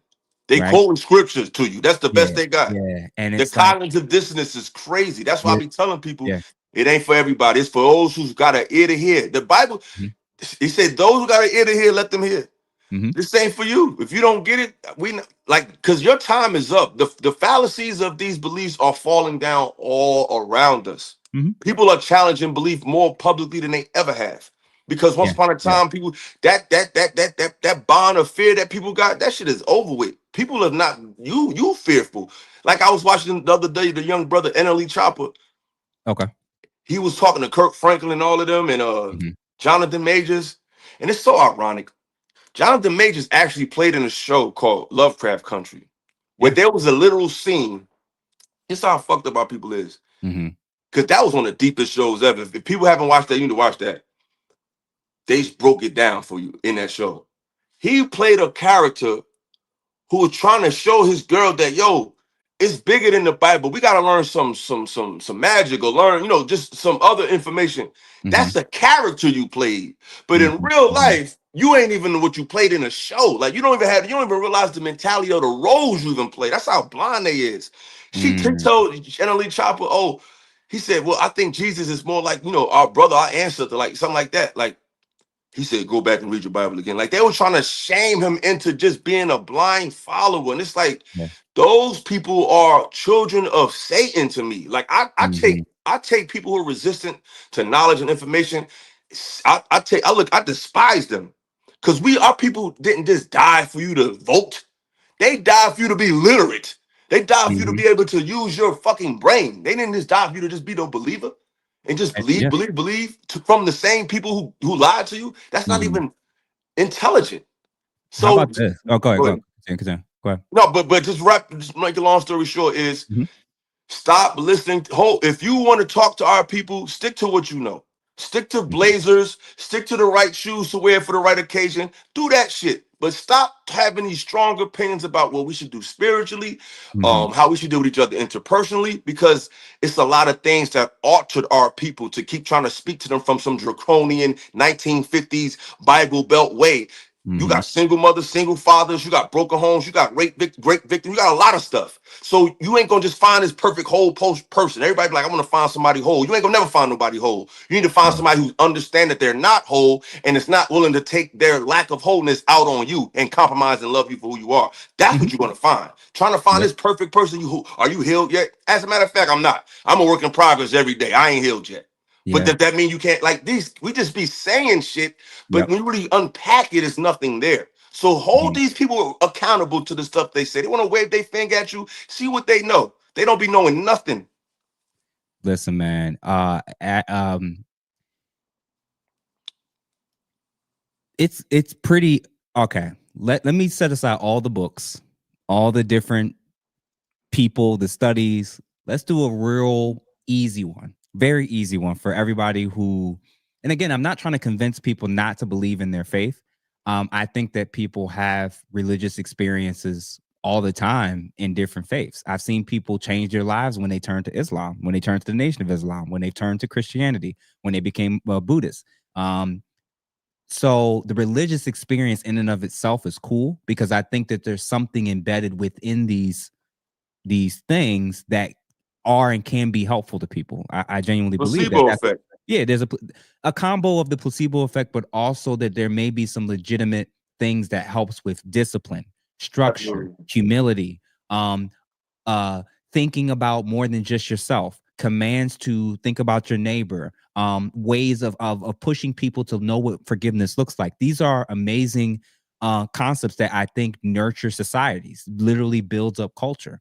So there is some good that I think comes from a lot of these different religious faiths, a lot of bad too. But Adam and Eve.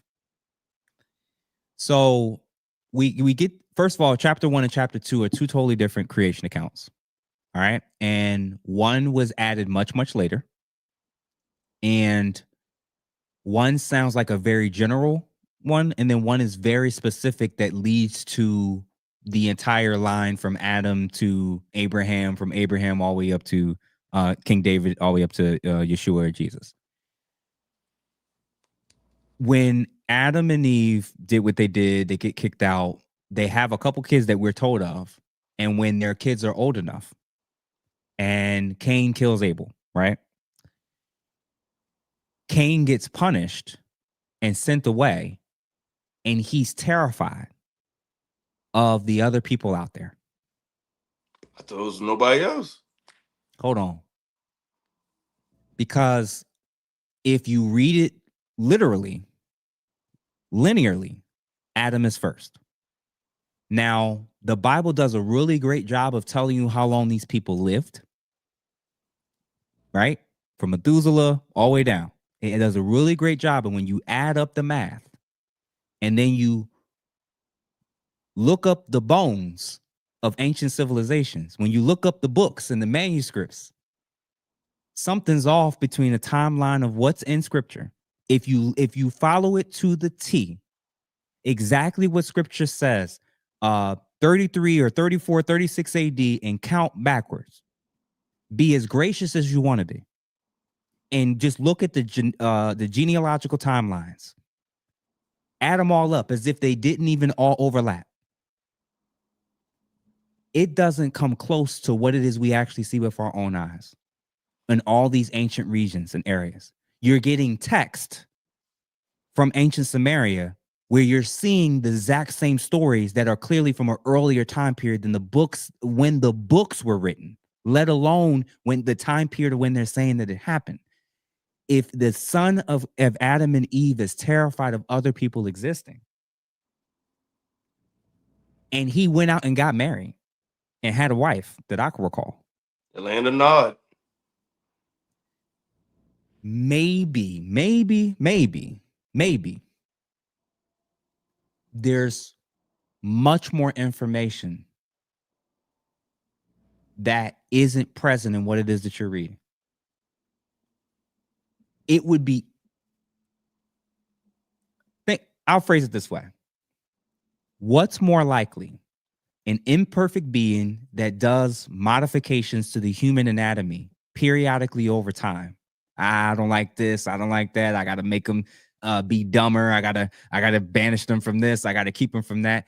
This God was so-called God was so terrified that he put 2 trees in place that he didn't want them to eat from. He's like, oh, I gotta banish them because if they eat now from the tree of eternal life, now they're da da da da da. Oh, like could it just not created it? You're like, hold on, man. This is where I'm at, bro. I've gotten comfortable now with being uncomfortable. Exactly. I got better at being okay with the unknown. Being okay with being quote unquote agnostic. I would say I'm a hybrid of a theist / agnostic because I do believe that there is, like I said, a great source consciousness, Of course, a me too. source of love that I would deem as God. Me And too. I think by the time it's trickled its way to our third and fourth dimension, a lot of these appearances in the text of all these different ancient texts of different regions around the world, I just think 9 times out of 10, these were either more advanced human beings or something that was close to human that wasn't exactly human. And they've just been, messing with our genetic engineering, social engineering, telling us what to do, changing things, changing our diet, changing our anatomy, making sure we breed with this group or that group, telling us what lands to take for resources. Like you're getting the God of creation that's invisible, commanding people to bring him food for sacrifices. And this food gets eaten in the temples. I just, bro, I don't know, man. It's like it's no way to know. It's no way to not have any curiosity behind that. Like anybody that can live in this world as a black man, Mhm. I feel like as a black man, you should feel compelled to want to know stuff. You should, of all people, you should be the one that be like, I don't trust none of these motherfuckers. Like you should feel that way. So for you to not feel that way, to not read nothing, you are a new type of. You are a different It's the type one of area. person. There's 2 areas, especially within the black community specifically, where the matrix hold on our minds is so intact that there's 2 things that we cannot question as of now in 2025. Christianity and the Democrat Party. Those are 2 things that we are not allowed to question. You just have to, whatever you were told, you get you get your stepping orders, you get your marching orders, whatever it is, whatever it says, whatever you're told, that's what it is. And there's a lack of willingness to be open to the possibility that what you've been given and what you've been told may have some flaws, may not be divinely inspired, may have had other agendas at play in it, and it's sad. But like you said you said this to your mom about there's going to be more people like you in the future that think critically, are open, that aren't just. I think conversations like this is where it starts. I'm literally showing people the book and saying, yo, I'm not telling you to give up your faith. I'm just telling you to be much more informed about what it is that you're clinging to, that you're using to judge everybody else that's ever existed in the history of humanity. Bro, I done got cursed out. I done brought literal books Uh-huh. on screen. I done had grown black men say, "Hey, yo, Illa, man, let me ask you, man, Mm-hmm. what's the point? I just don't see the point of learning your history. Like, what's the point of learning where you come from?" That was literally asked to me by a grown black man.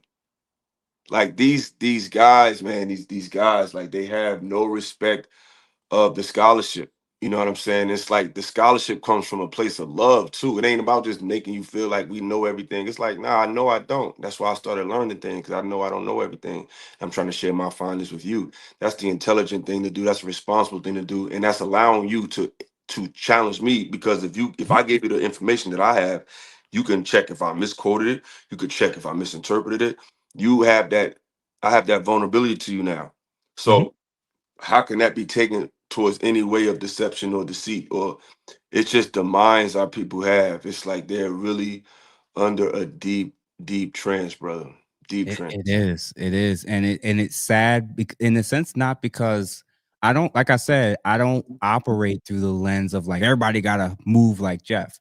I want everybody to be more conscious of what's going on around us, what's impacting us, how we treat each other, and the golden rule, which seems to be the one thing that was consistent in all these areas around the world throughout most ancient civilizations. Um, do unto others as you would have them do unto you. And whatever it is that you want to find that brings you to that form of peace and transforms you to be able to live that way, have at it. But I'm not going to be arrogant enough anymore to say this is it. This is it for everybody. This is it. I'm like, I would believe that Yeshua and Buddha, based off of all the divine or enlightened ones that's been talked about throughout history, those were the two that seem to be the closest to whatever Christ consciousness is, where that ability to be able to tap into another aspect of reality based on your mentality, meditation, your connectiveness with the source, God. They like what you could do, how you could live, how you could exist. That seemed to be, they were the two particular figures that seemed to be like that. That's it. Everybody else I was, got another person to add cool, to that list too. This people may not like it, but I think cool. because when I think of the Christ consciousness, I also think about the ability to galvanize masses of people Okay. and get them to focus on something that they normally wouldn't focus on. Okay. And in his own way, I think Cool. the closest thing we've seen in our lifetime to have the Christ-like effect on people Mm. is Michael Jackson. Mm. Look at the type of music he would make. Mm-hmm. Mm-hmm. At the height of his career. I mean, even Tupac, because when I think of Christ, like I don't think of somebody who's flawless.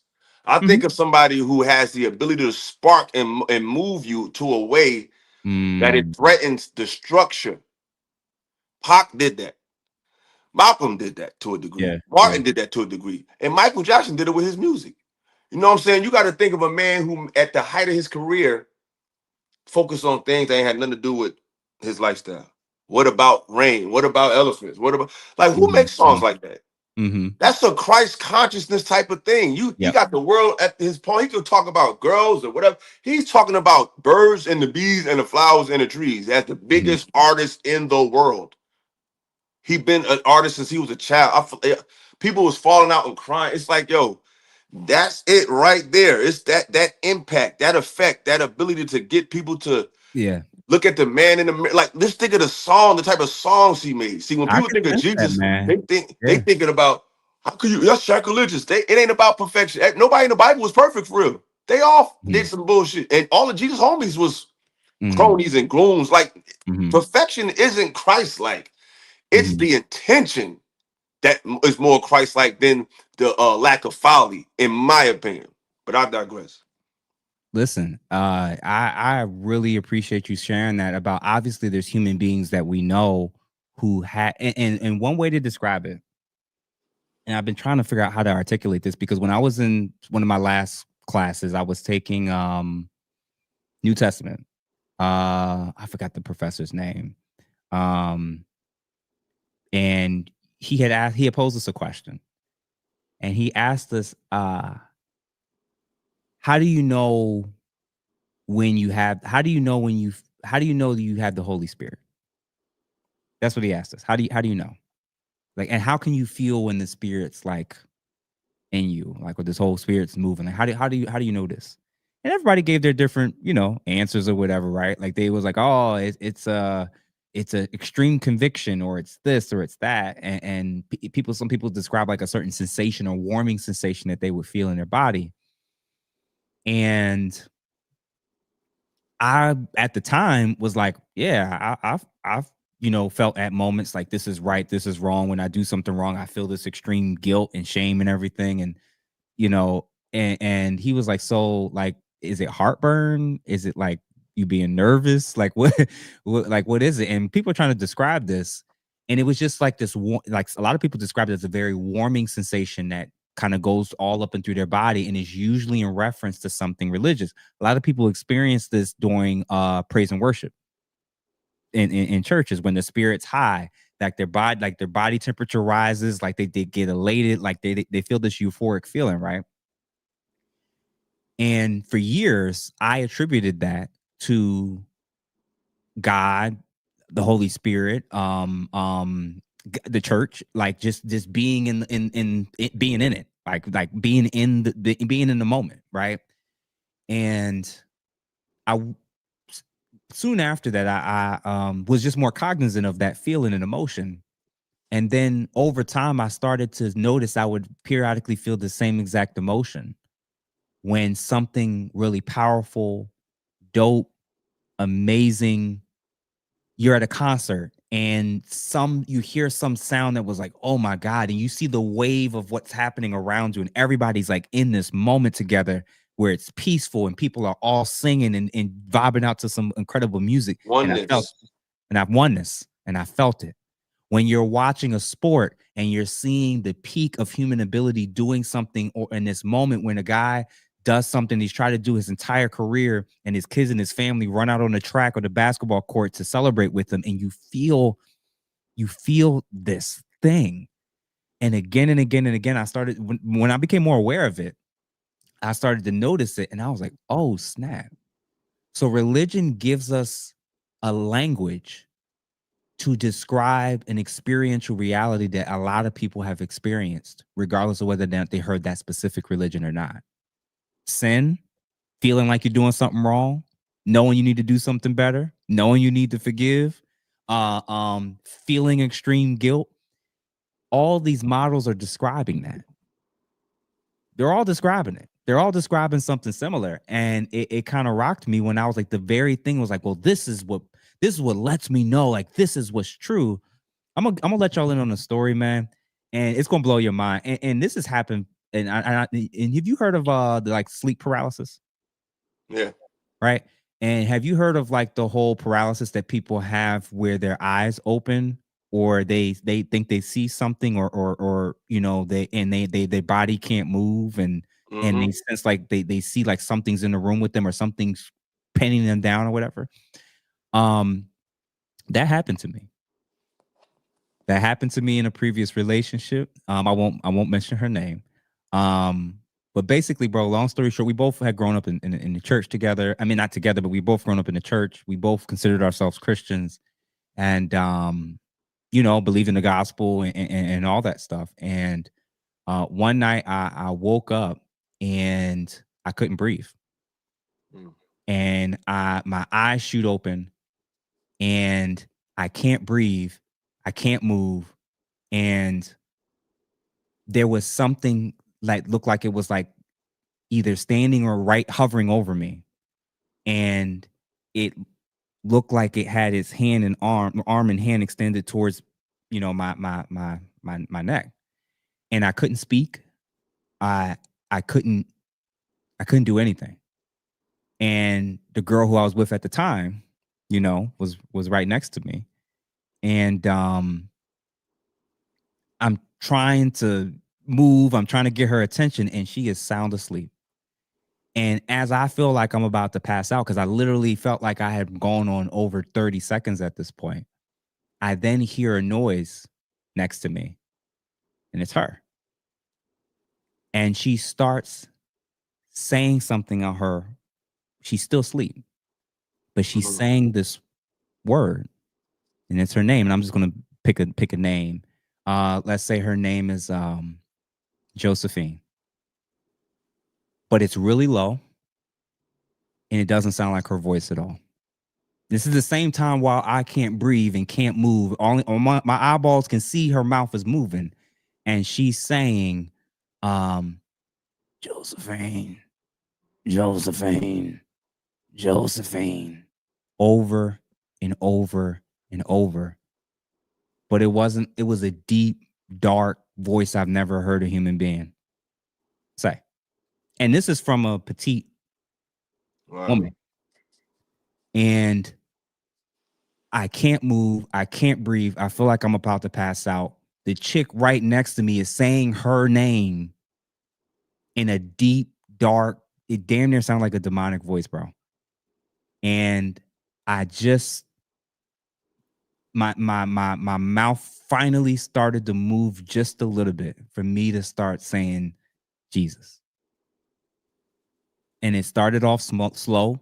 Jesus, Jesus, Jesus. I put it on my life. I'm telling you the truth. Honest to God. Like, Jesus. It gets louder. It gets better. My throat starts opening up.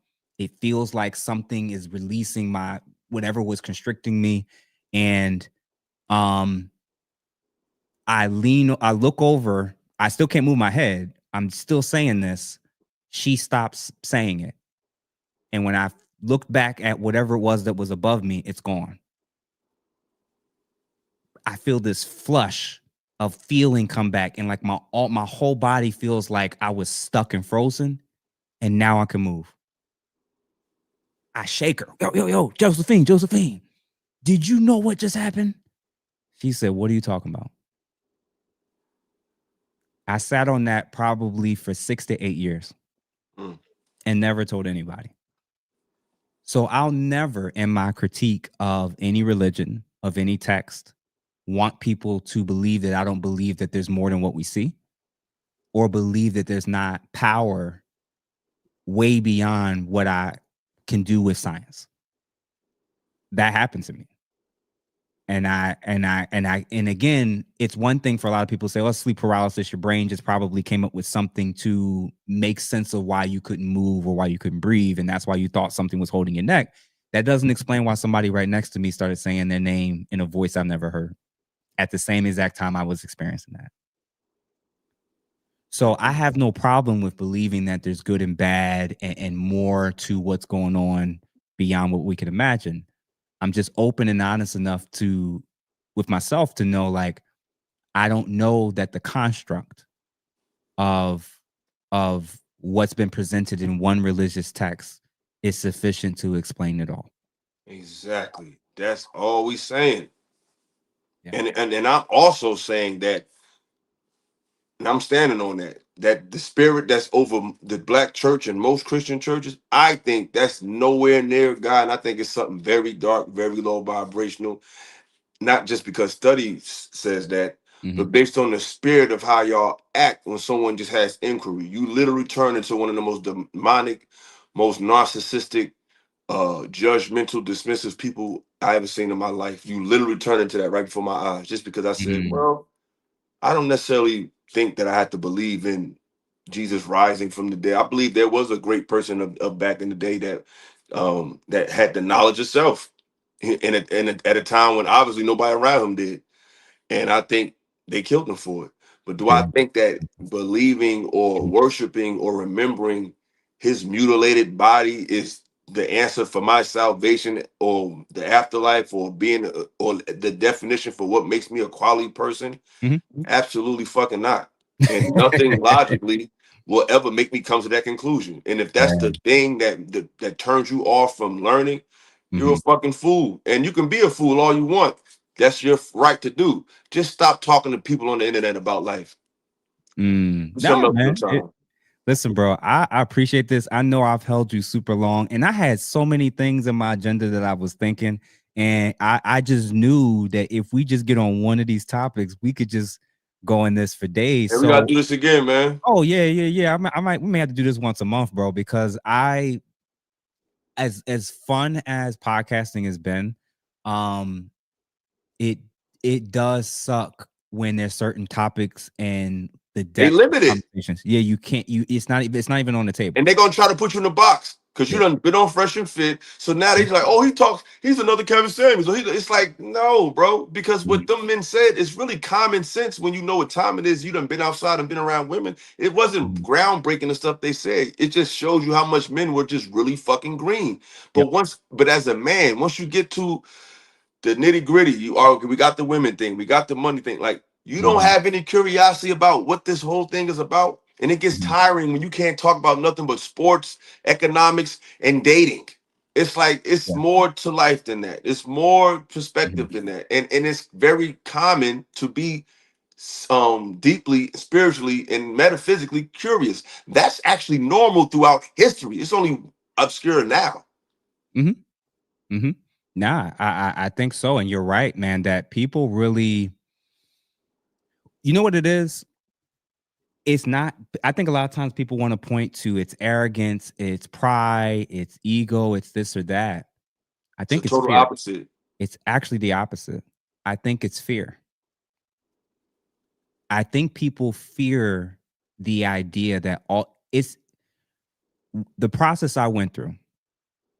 That Paul Wallace book again. I'll share it with everybody. It's called deconstruction.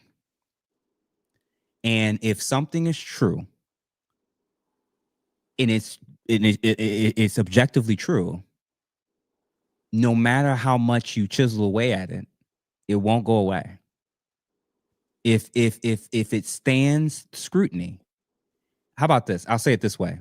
If something is objectively true and you can prove it, and you know it and you can prove it, scrutiny, questions, and inquiry shouldn't be terrifying. Think about it. Curiosity, questioning, it should, if it's true, no question will make it not true. No question. No And real question. things, in reality, nothing that's real and conclusive requires belief for it to exist. What in reality requires belief for it to be a function? Nothing. Yeah. If you got to believe it, 9 out of 10 times, it's unbelievable. So Mhm. it's like I was like I tell people, start with the history, not the mystery, because the history is going to tell you why the mystery came, who brought it, when it came, and what's the purpose for it. People go straight to religion and try to filter their reality through belief. You'll never figure this thing out. It would rock people if the same people was born in the first, second, or third century of Christianity, or even later centuries, if they were born in different time periods, how radically different what they think about their faith, what they think about the Bible, what they think about as orthodox. I don't think they realize how much time and environment has shaped why it is that they view and see this stuff the way that they do. They see this as like this is all happening in a vacuum. God spoke, this happened, it's real. He revealed it to me, the end. Yeah. And it's like, listen, y'all, I hate to break it to you, but like that's a very, very comforting way to live. I think that's a very limited way of thinking. And, you know, I'm not one to go so far as to say everybody that don't think like Jeff is wrong. I've just looked at a lot more things and come to the conclusion that like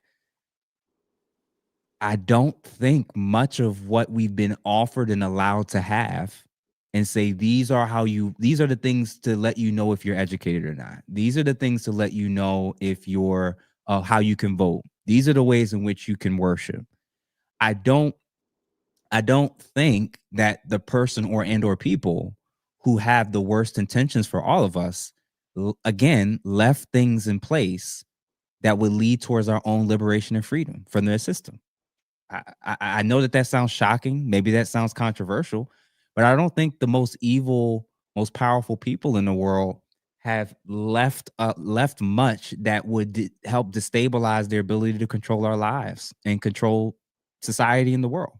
I really don't. To me, now that doesn't mean that all of these religions aren't tapping on something. I actually now view them as you heard of the elephant analogy with the blind people. Mm-mm. It was like a thing where you take four or five people, and you blindfold them, or they are blind, and you walk them over to a different part of the elephant, and you take their hands, and you one person's touching the legs, and they see how strong and wide it is, and one person's touching the side of the belly, and one person's pulling on the tail in the back, and one person is playing with the trunk, and one person's playing with the tusk, And then you take all 4 or 5 of them and you ask them, what describe to me what the elephant felt like and what the elephant is. And each person's just only describing the part that they were exposed to. And they're saying, and now they go about arguing and saying, no, an elephant is like this, and it's the tusk, and it stretches, and it's like this. And the person's like, no, an elephant is big and it's massive and it's heavy. And another person's like, no, it's sturdy and it's strong. And another person's like, no, it's the tail. It's like, and they're trying to describe the aspect of creation that they've been blessed to allow to be able to experience, and saying this is the answer to it all. That the person born in 1982 in America is one of very few that's got the whole God thing down. Not the person that was born in ancient Babylon, not the person that was born in the Aztec community, not the person that was born in you name it. Not the person that fucking reads. Not him. Yo ass who don't read shit. You got the answers, bruh. Like that First analogy. off, a Coke, a Bud Light, a pack of Newports, and some bacon and some pork rinds. You got the fucking answers. Very ironic. Very ironic. It's just, I think the way in which they approach that analogy, or how we approach the elephant, is I think how a lot of times we approach politics, we approach God, we approach religion, we approach our definitions of what love is. A lot of times you're just referencing it from what you've experienced, what you've been exposed to, and or lack thereof. So like when guys make all these red pill prescriptions, they're usually going off of what didn't work for them and did work for them. And then when you listen to how they think, it's like these same men who be waving their finger at these women. I'm looking at how you respond to just objective information. So I could imagine how you would respond to an objective situation. So now I'm questioning your whole perspective on life and women, period. Because it's like, if this is how you are, I know why women don't like your ass. Yeah, and what's crazy is when you take that elephant analogy, they will double down on the elephant being the trunk. And they've never thought about the idea that something so big and so massive may be bigger than the small piece that you've been exposed to, and they don't even see it. And it's like, so you're arguing about something you can never prove. Never could prove. And you know that much of it has all these issues, and a huge portion of many of the accounts, especially the creation accounts and the Genesis accounts, ancient text that precedes it, which is more accurate. They'll say the one that came later. So the texts that were closer to the event that supposedly happened is off. But the text that came later with revisions and edits and modifications and changes and political different political figures involved to make and shape it the way that they saw fit. With all these translations, they got it right. Okay. And another thing I noticed with these people is when they talk about the Bible, it's like, yeah, everything is true, everything is real, everything is 100. But then when you bring up some other literature, they hit you with well, it's just a book. So, anybody can write anything, man. It's like the only literature that's justified and to be taken serious is the Bible. Anything else is just conjecture. Oh, just somebody in the account. You don't know if that's true or not. You don't know. But these people are crazy, bro. Crazy. But I really appreciate the fact that we got brothers like you in the space. Like, we need these conversations. We need to switch it up. People need to be able to have to come before people with these strong opinions. You need to be qualified. You need to be able to cite your sources. You need to be able to refer where you get your information from. And that shouldn't be frowned upon by men. Yeah. It's embarrassing. Yeah. And what's crazy is when you go strictly off of what you've been given and told. That's feminine. It's not even masculine. There we are. That's why you'll vote for something and get nothing from it and attack the people that ask you why. Speaking of voting, because you said something earlier. Yeah. You're talking about how the Democrat, they're Democratic and Christian, but a lot of these red pill conservative right-wing dudes are super duper Christian. A lot of them. Supposedly.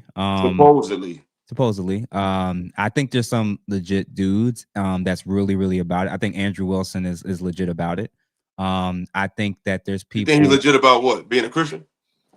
in the lens of the White nationalism, yeah. I listen, I don't take him as a white nationalist. I do take him at the particular sect of Christianity that he pushes. I think he pushes that very hard, and he pushes a lot of, I think they have some Eurocentric features that come with it. For sure. Like for instance, so many different ancient civilizations had different views and perspectives when it came to this debate between monogamy, polygyny, and polygyny and polygamy, right? And when you have these very rigid, hardline views on faith in terms of this area, he'll look at a situation like we have in the Black community. Huge percentage of women that can't find a man, heavy percentage of men that aren't in a position where they can be in that role. And a logical person will conclude, well, if this community wants to sustain and replicate themselves, other options other than just strict monogamy may need to legitimately be on the table. The people who think like him, and this is like, oh, this is unheard of. There's no precedent for this. There's a whole bunch of ancient cultures and cultures today that still do this. But when you had this very hardline, rigid stance on something like this, you'll ignore prescriptions that actually could address the issue because you're trying to make everybody fit into a particular theoretical system and model. Which is classic. Like it's just modernized, but the spirit is the same of a colonizer, inquisitional perspective. They don't have to burn a cross and call you out your name for it to be the same. I've been on a panel with him. Their mindset is right, white is, they don't have to say it. They only can fathom and they only justify and articulate their way of life and their way of thinking, despite the atrocities that had to happen for their way of life to even exist. They ignore all of that in conversation, which makes them lose credibility from the door. You're trying to tell people how they should behave post interfering with what you and yours did, while adamantly saying that killing and hunting is normal. No, the fuck it's not. It's not normal to sit there with a beautiful lion after you shot them from Detroit. That's normal to him. So that's why I don't the stuff they be kicking. It's like, bro, yeah, I know you don't believe in polygamy because historically you was never the man that was coveted by women all over the world. Let's talk about it. It's like you want to limit us to what you can do with your sexual limitation and your sexual libido and your lack of ability to galvanize with people and all that. Because one thing about debating the Andrew Wilson and people like that of the world, their strength comes from the assumption that you believe that what he says is law. Once you remove that from the European mind, that their perspective, their religion, their belief isn't the end all be all, they are powerless. Most people they debate have already exalted their people and their way of doing things as the way. When you don't, that's why when I was on a panel with him, he tried it, but he had to get the fuck up out of there. So it's like when you ain't, I'm first of all, you corny, let alone not knowing what you're talking about. You smoking cigarettes, talking from this farmland perspective, just wild mountain man perspective, and talking about Christianity. Christianity came with a sword. Oh, I got the book right here, how they came with Christianity to the island of Haiti. And they said it was 3 million people. They said by the time they left, it was barely 200 persons. That shit happened in Jesus' name. So to hear Europeans in 2025 still want to come with the cross, all I see is the same old inquisitional colonistic mindset. We don't need your cross to be anything. Yeah, there's definitely people in the chat that say, obviously, Christianity predated much of what we're associating in terms of white supremacy, how it was manipulated, utilized, and used during the slave trade as a justification for the treatment of Black Americans specifically. And that's true that, but this is the problem with religion to a degree. Is that it's one of the few things in life that if you're not allowed to question it, you'll have a tough time of understanding how it could be manipulated, how it can be used to control. Because if you've been taught and told this is quote unquote the truth, This is God's divine word. If people are using it in ways that they shouldn't, you're going to be more susceptible to falling for it. That's a shortcut way to say it to me. You're going to be much more susceptible to falling for. I'll phrase it this way.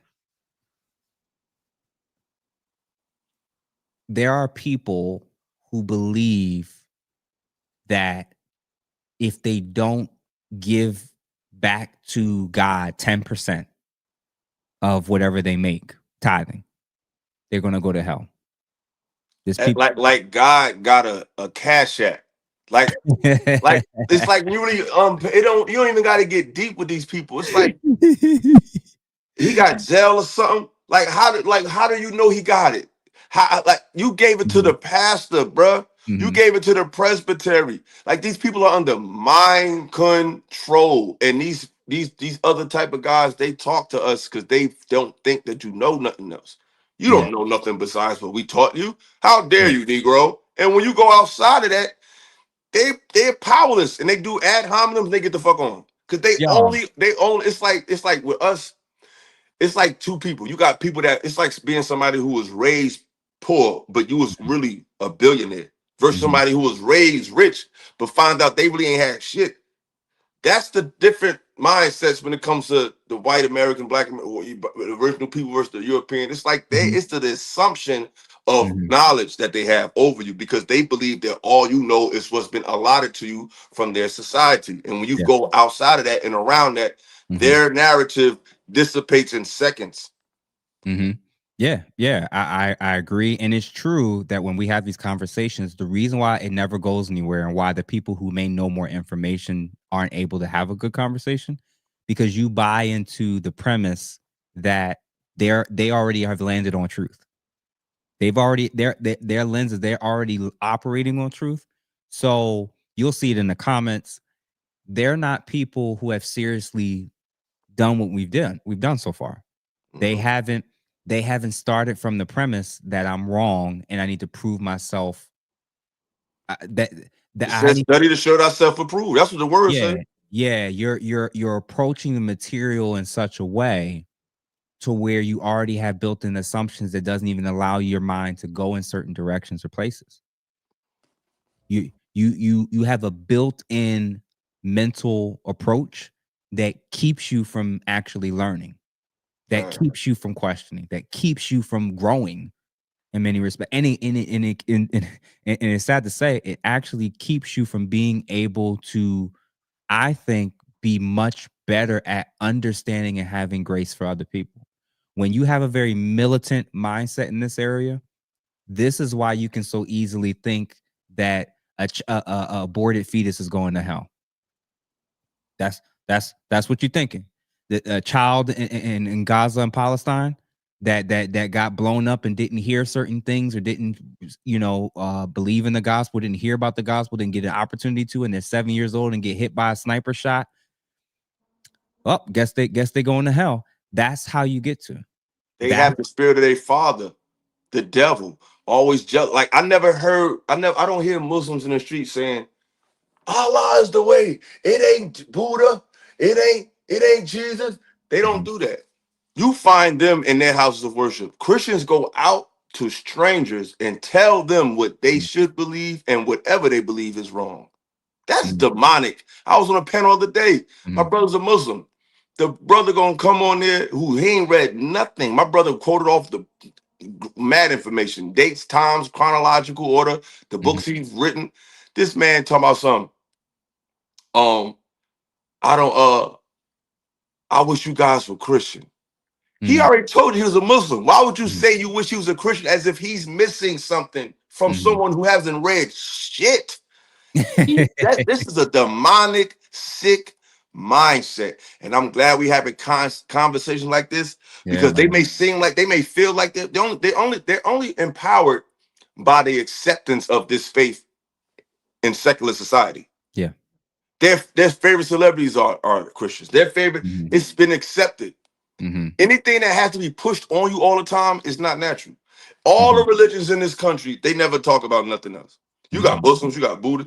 Nothing. There's nothing else. It's like even when it comes to like, this may be off topic, but like movies with anything that's constantly pushed, I feel like it's an agenda. It's Yeah. like it's a lot of gangs in America. But Mm-hmm. whenever they talk about gangs in movies, they always talk about Bloods and Crips, Bloods and Crips, Bloods and Crips. And before you know, it's Bloods and Crips in every state in the goddamn country. Mm-hmm. There's four corner hustlers, there's all types of street gangs, but they always talk about this particular group because they make it's fashionable and they Yeah. want you to be on this train of thought. I think they're the CIA. But the Hey, point I'm trying to make I is agree.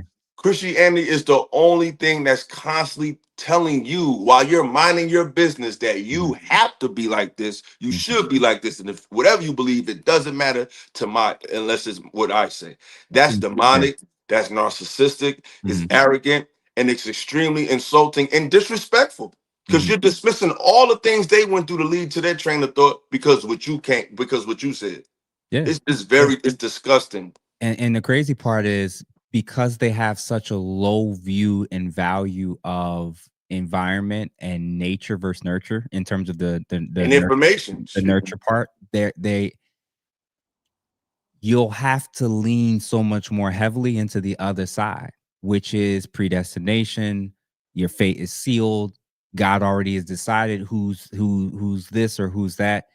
And when you operate that way and when you think that way, everybody that's not a Christian, everybody that dies, everybody that didn't know certain things, it's easier for you to sympathize with a Christian massacre occurring right now in a certain part in Africa and not feel that way for other people who's going through something similar in another area because they don't and predominantly what's it called identify as Christian.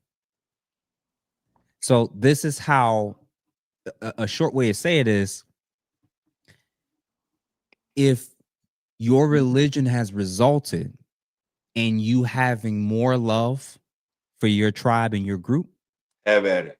and less love for everybody else, I don't think you approached it the way you thought you did. Absolutely.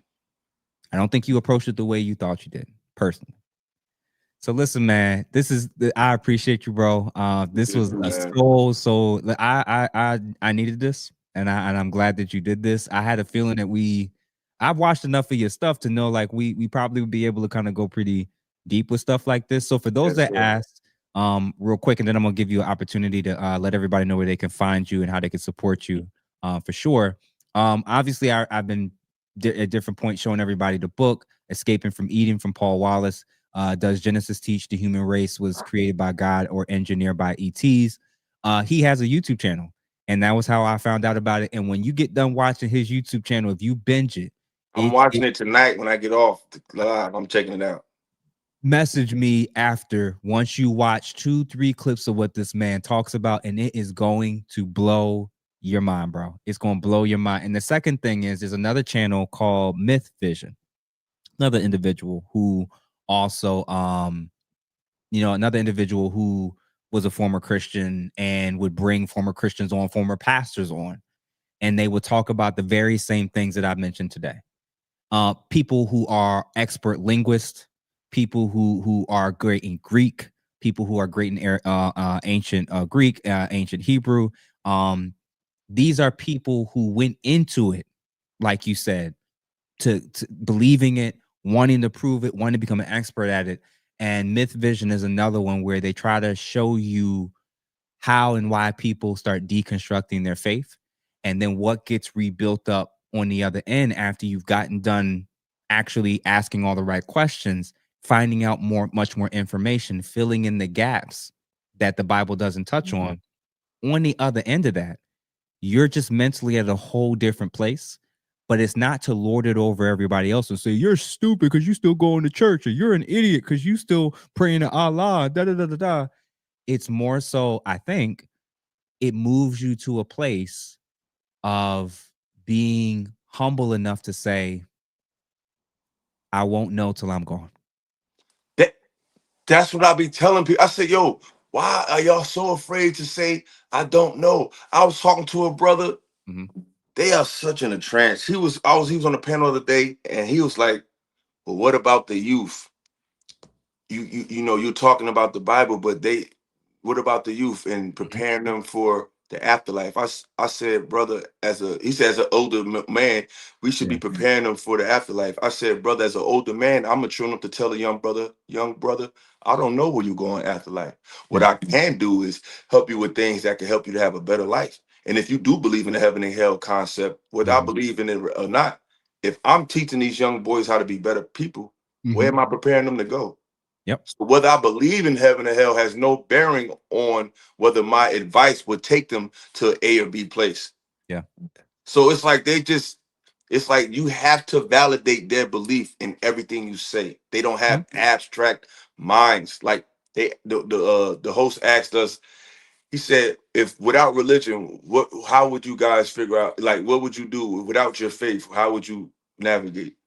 And none of them could just answer the question. They say, "So what you mean? Like God don't exist?" Or like, it's Mhm. like, no, he just saying without this spiritual or religious regimen you have, how would you figure out how to navigate life? The only Yeah. person that had the right answer, because I said this also, but my Mhm. man who was a Muslim, he said I would look at the observable universe because the universal truth can be displayed in my environment, and I would take it from there.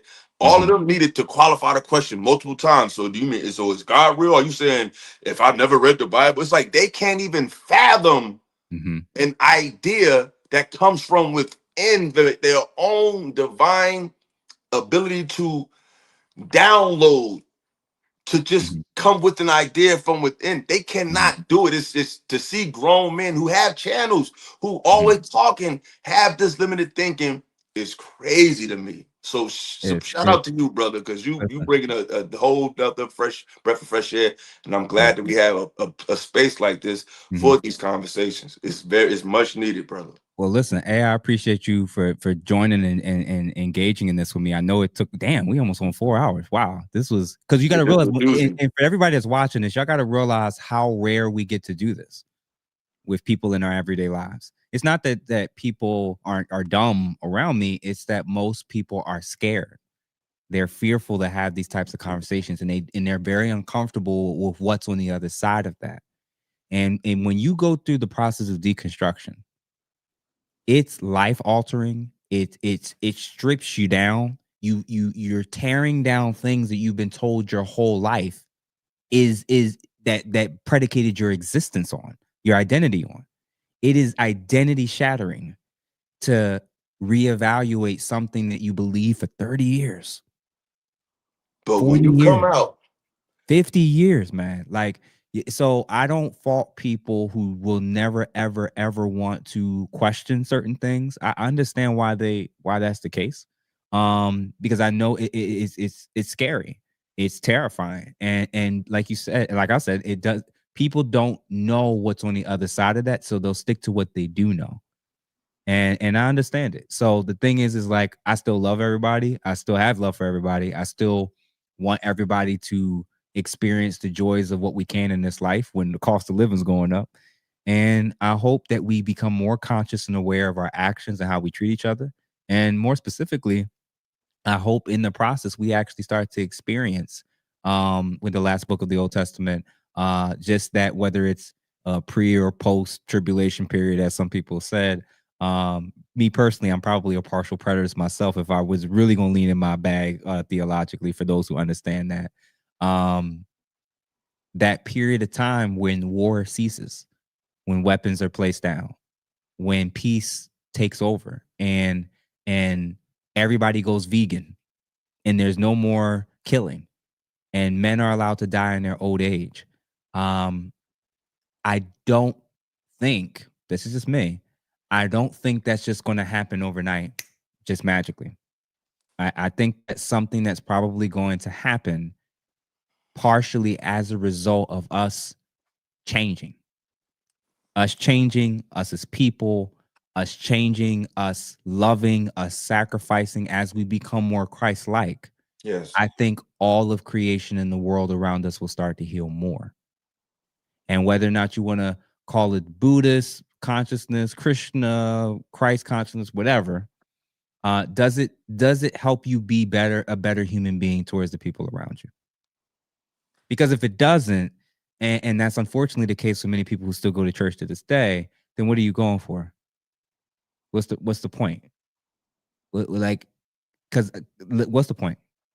It's a So social thing. It's a social thing with them. for sure. For It's sure. So, and social, funny enough, I'll still go to ceremonial, church. and performative. I could still listen. I could still go randomly here and there because I enjoy the music, and sometimes I want to be encouraged with certain things. But this will always be in the back of my mind, and I go there for the good things that I think are beneficial.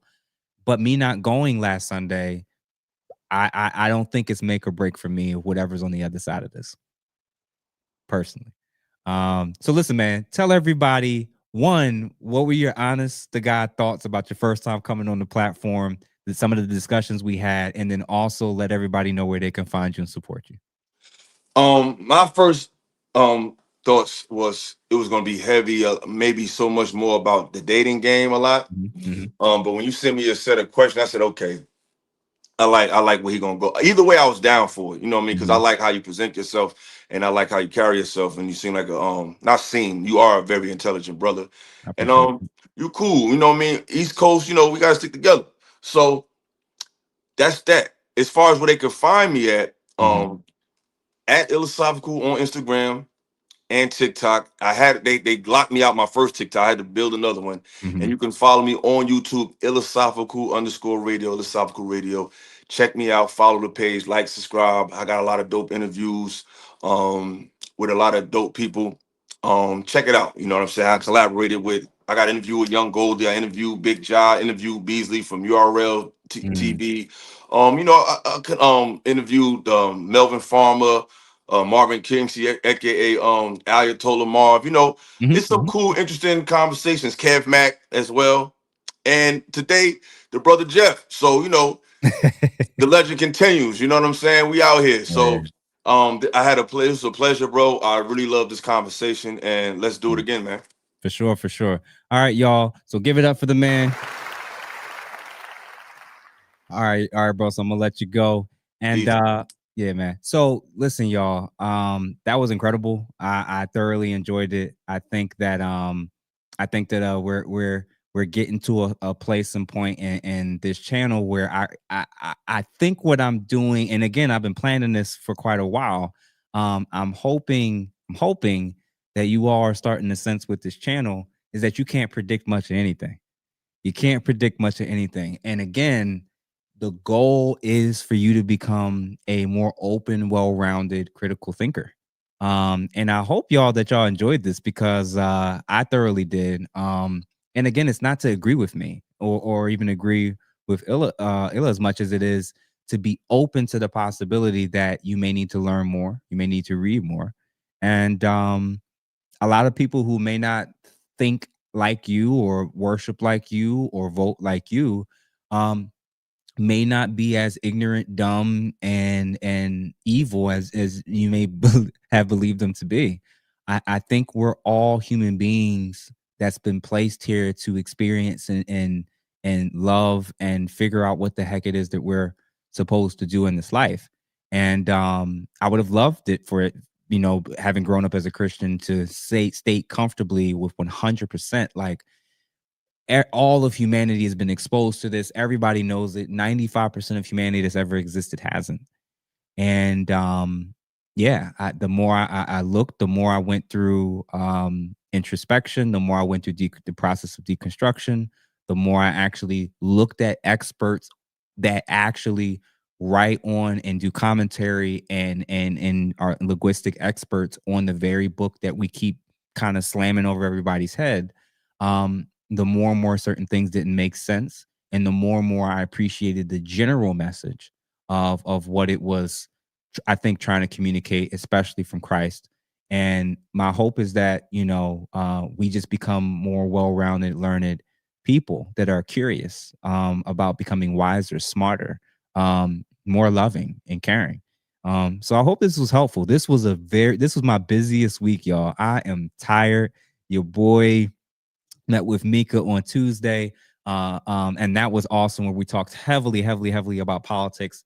Yesterday, I met with the legend himself, Tommy Sotomayor, and us talking about the dynamics of interracial relationships, especially within the confines of the Black community. And then even today, me and Illa being able to discuss and talk about heavily just the process of thinking, the process of questioning, the process of debating, and also how it is that we've come to where we are now in terms of our views of faith, God, religion, theology, psychology, politics, etc. I hope this was helpful. I keep saying it over and over. The goal of this channel is not for everybody to agree with me. The goal is for us to be better. The goal is for us to be um, better, more understanding, loving people. And I think that between all the different religious faiths that I've been exposed to, the different writings I've read, the different philosophical things that's been offered to humanity, um, love, love all that's in front of you. I think that's, I think that's what it is. I do. Doesn't mean I have all the answers. Doesn't mean you gotta take it at that. But I hope that this was helpful, genuinely, and I hope that y'all liked it. Now I'm tired. So if you can, these are the three things or so that I ask. Like this video if you haven't, please do that. Please become a subscriber if you haven't, and or member. And then lastly, when this officially end this stream ends, click on the comment and scroll to the right. So like back out, get back on the video and scroll to the right and hype up this video. Hype up this video. Please hype up this video. And again, send it to 2 or 3 people. That's all that I ask. I hope this was helpful. I love y'all. I appreciate y'all. And I want the best for all of us as we are all on this journey of this thing called life. And I hope this channel is just one of many that's hoping all of us to love each other more, walk with humility, and be open to the possibility that we might be wrong. So again, thank you for tuning in to Ask a Brother podcast. Again, I am your host, Jeff St. James. Make sure you join, make sure you support. Again, my stuff is still shadow banned, so it's really just the lives right now that I'm able to do. So please support the lives for sure. This is the one way that I can really continue to get this content out, and a lot of people can kind of see it and enjoy it for sure. So listen, y'all, it is late. Oh my God, it's almost midnight. Oh, I got to get some food in me. I am tired. I'm exhausted. Thank y'all for your time, man. Have a good night. See y'all soon. We'll let y'all know soon. And I got some surprises next week in terms of some of my guests next week for sure, as well as letting y'all know when my next episode, which is titled How to Become a Master Communicator, comes out. So stay tuned for all of that. Love y'all, support y'all. I mean, thank y'all for the support. And, peace and God send out.